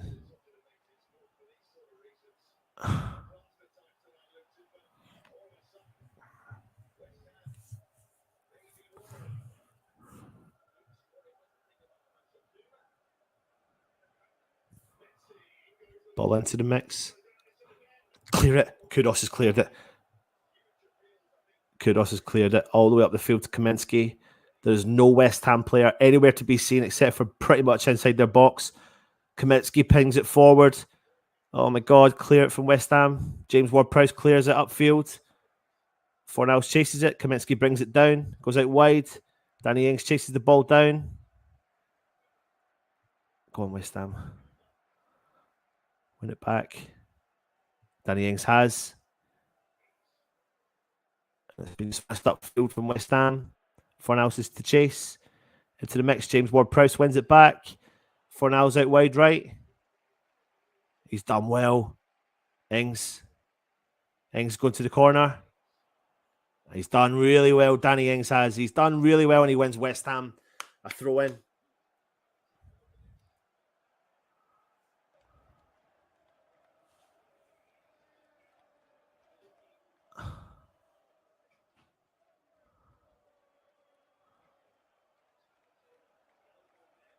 Sky Sports are doing a replay in JWP's clearance, but VAR haven't checked it. I don't know what the rules are. I don't get it, to be honest.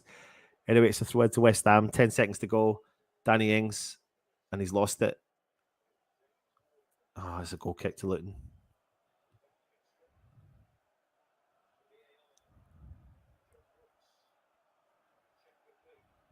Yep, check's complete. It's fine. Luton have taken it short. Blow the whistle, ref. Blow the whistle. Ball into the box coming from Luton. It does. To the mix. It's back post. He's unmarked. Shoots. Blocked. Heads it into the mix. Areola comes out to collect it.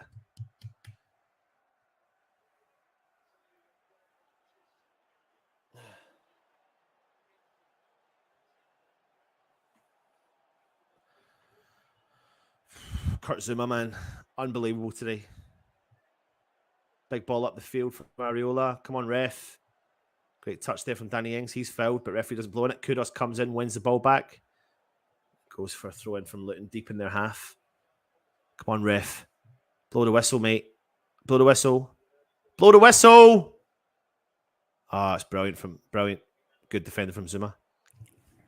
Yes! Top of the league. Top of the league. Have you heard me correctly? West Ham are bloody top of the league. Yes. Anyway, thanks for watching. West Ham beating Luton 2-1. Join us over on the review. When you're watching this will end. They should give you the option to jump across. If not, come and find it on the network. We'll see you across on the review show. Come on, you Irons. Come on, you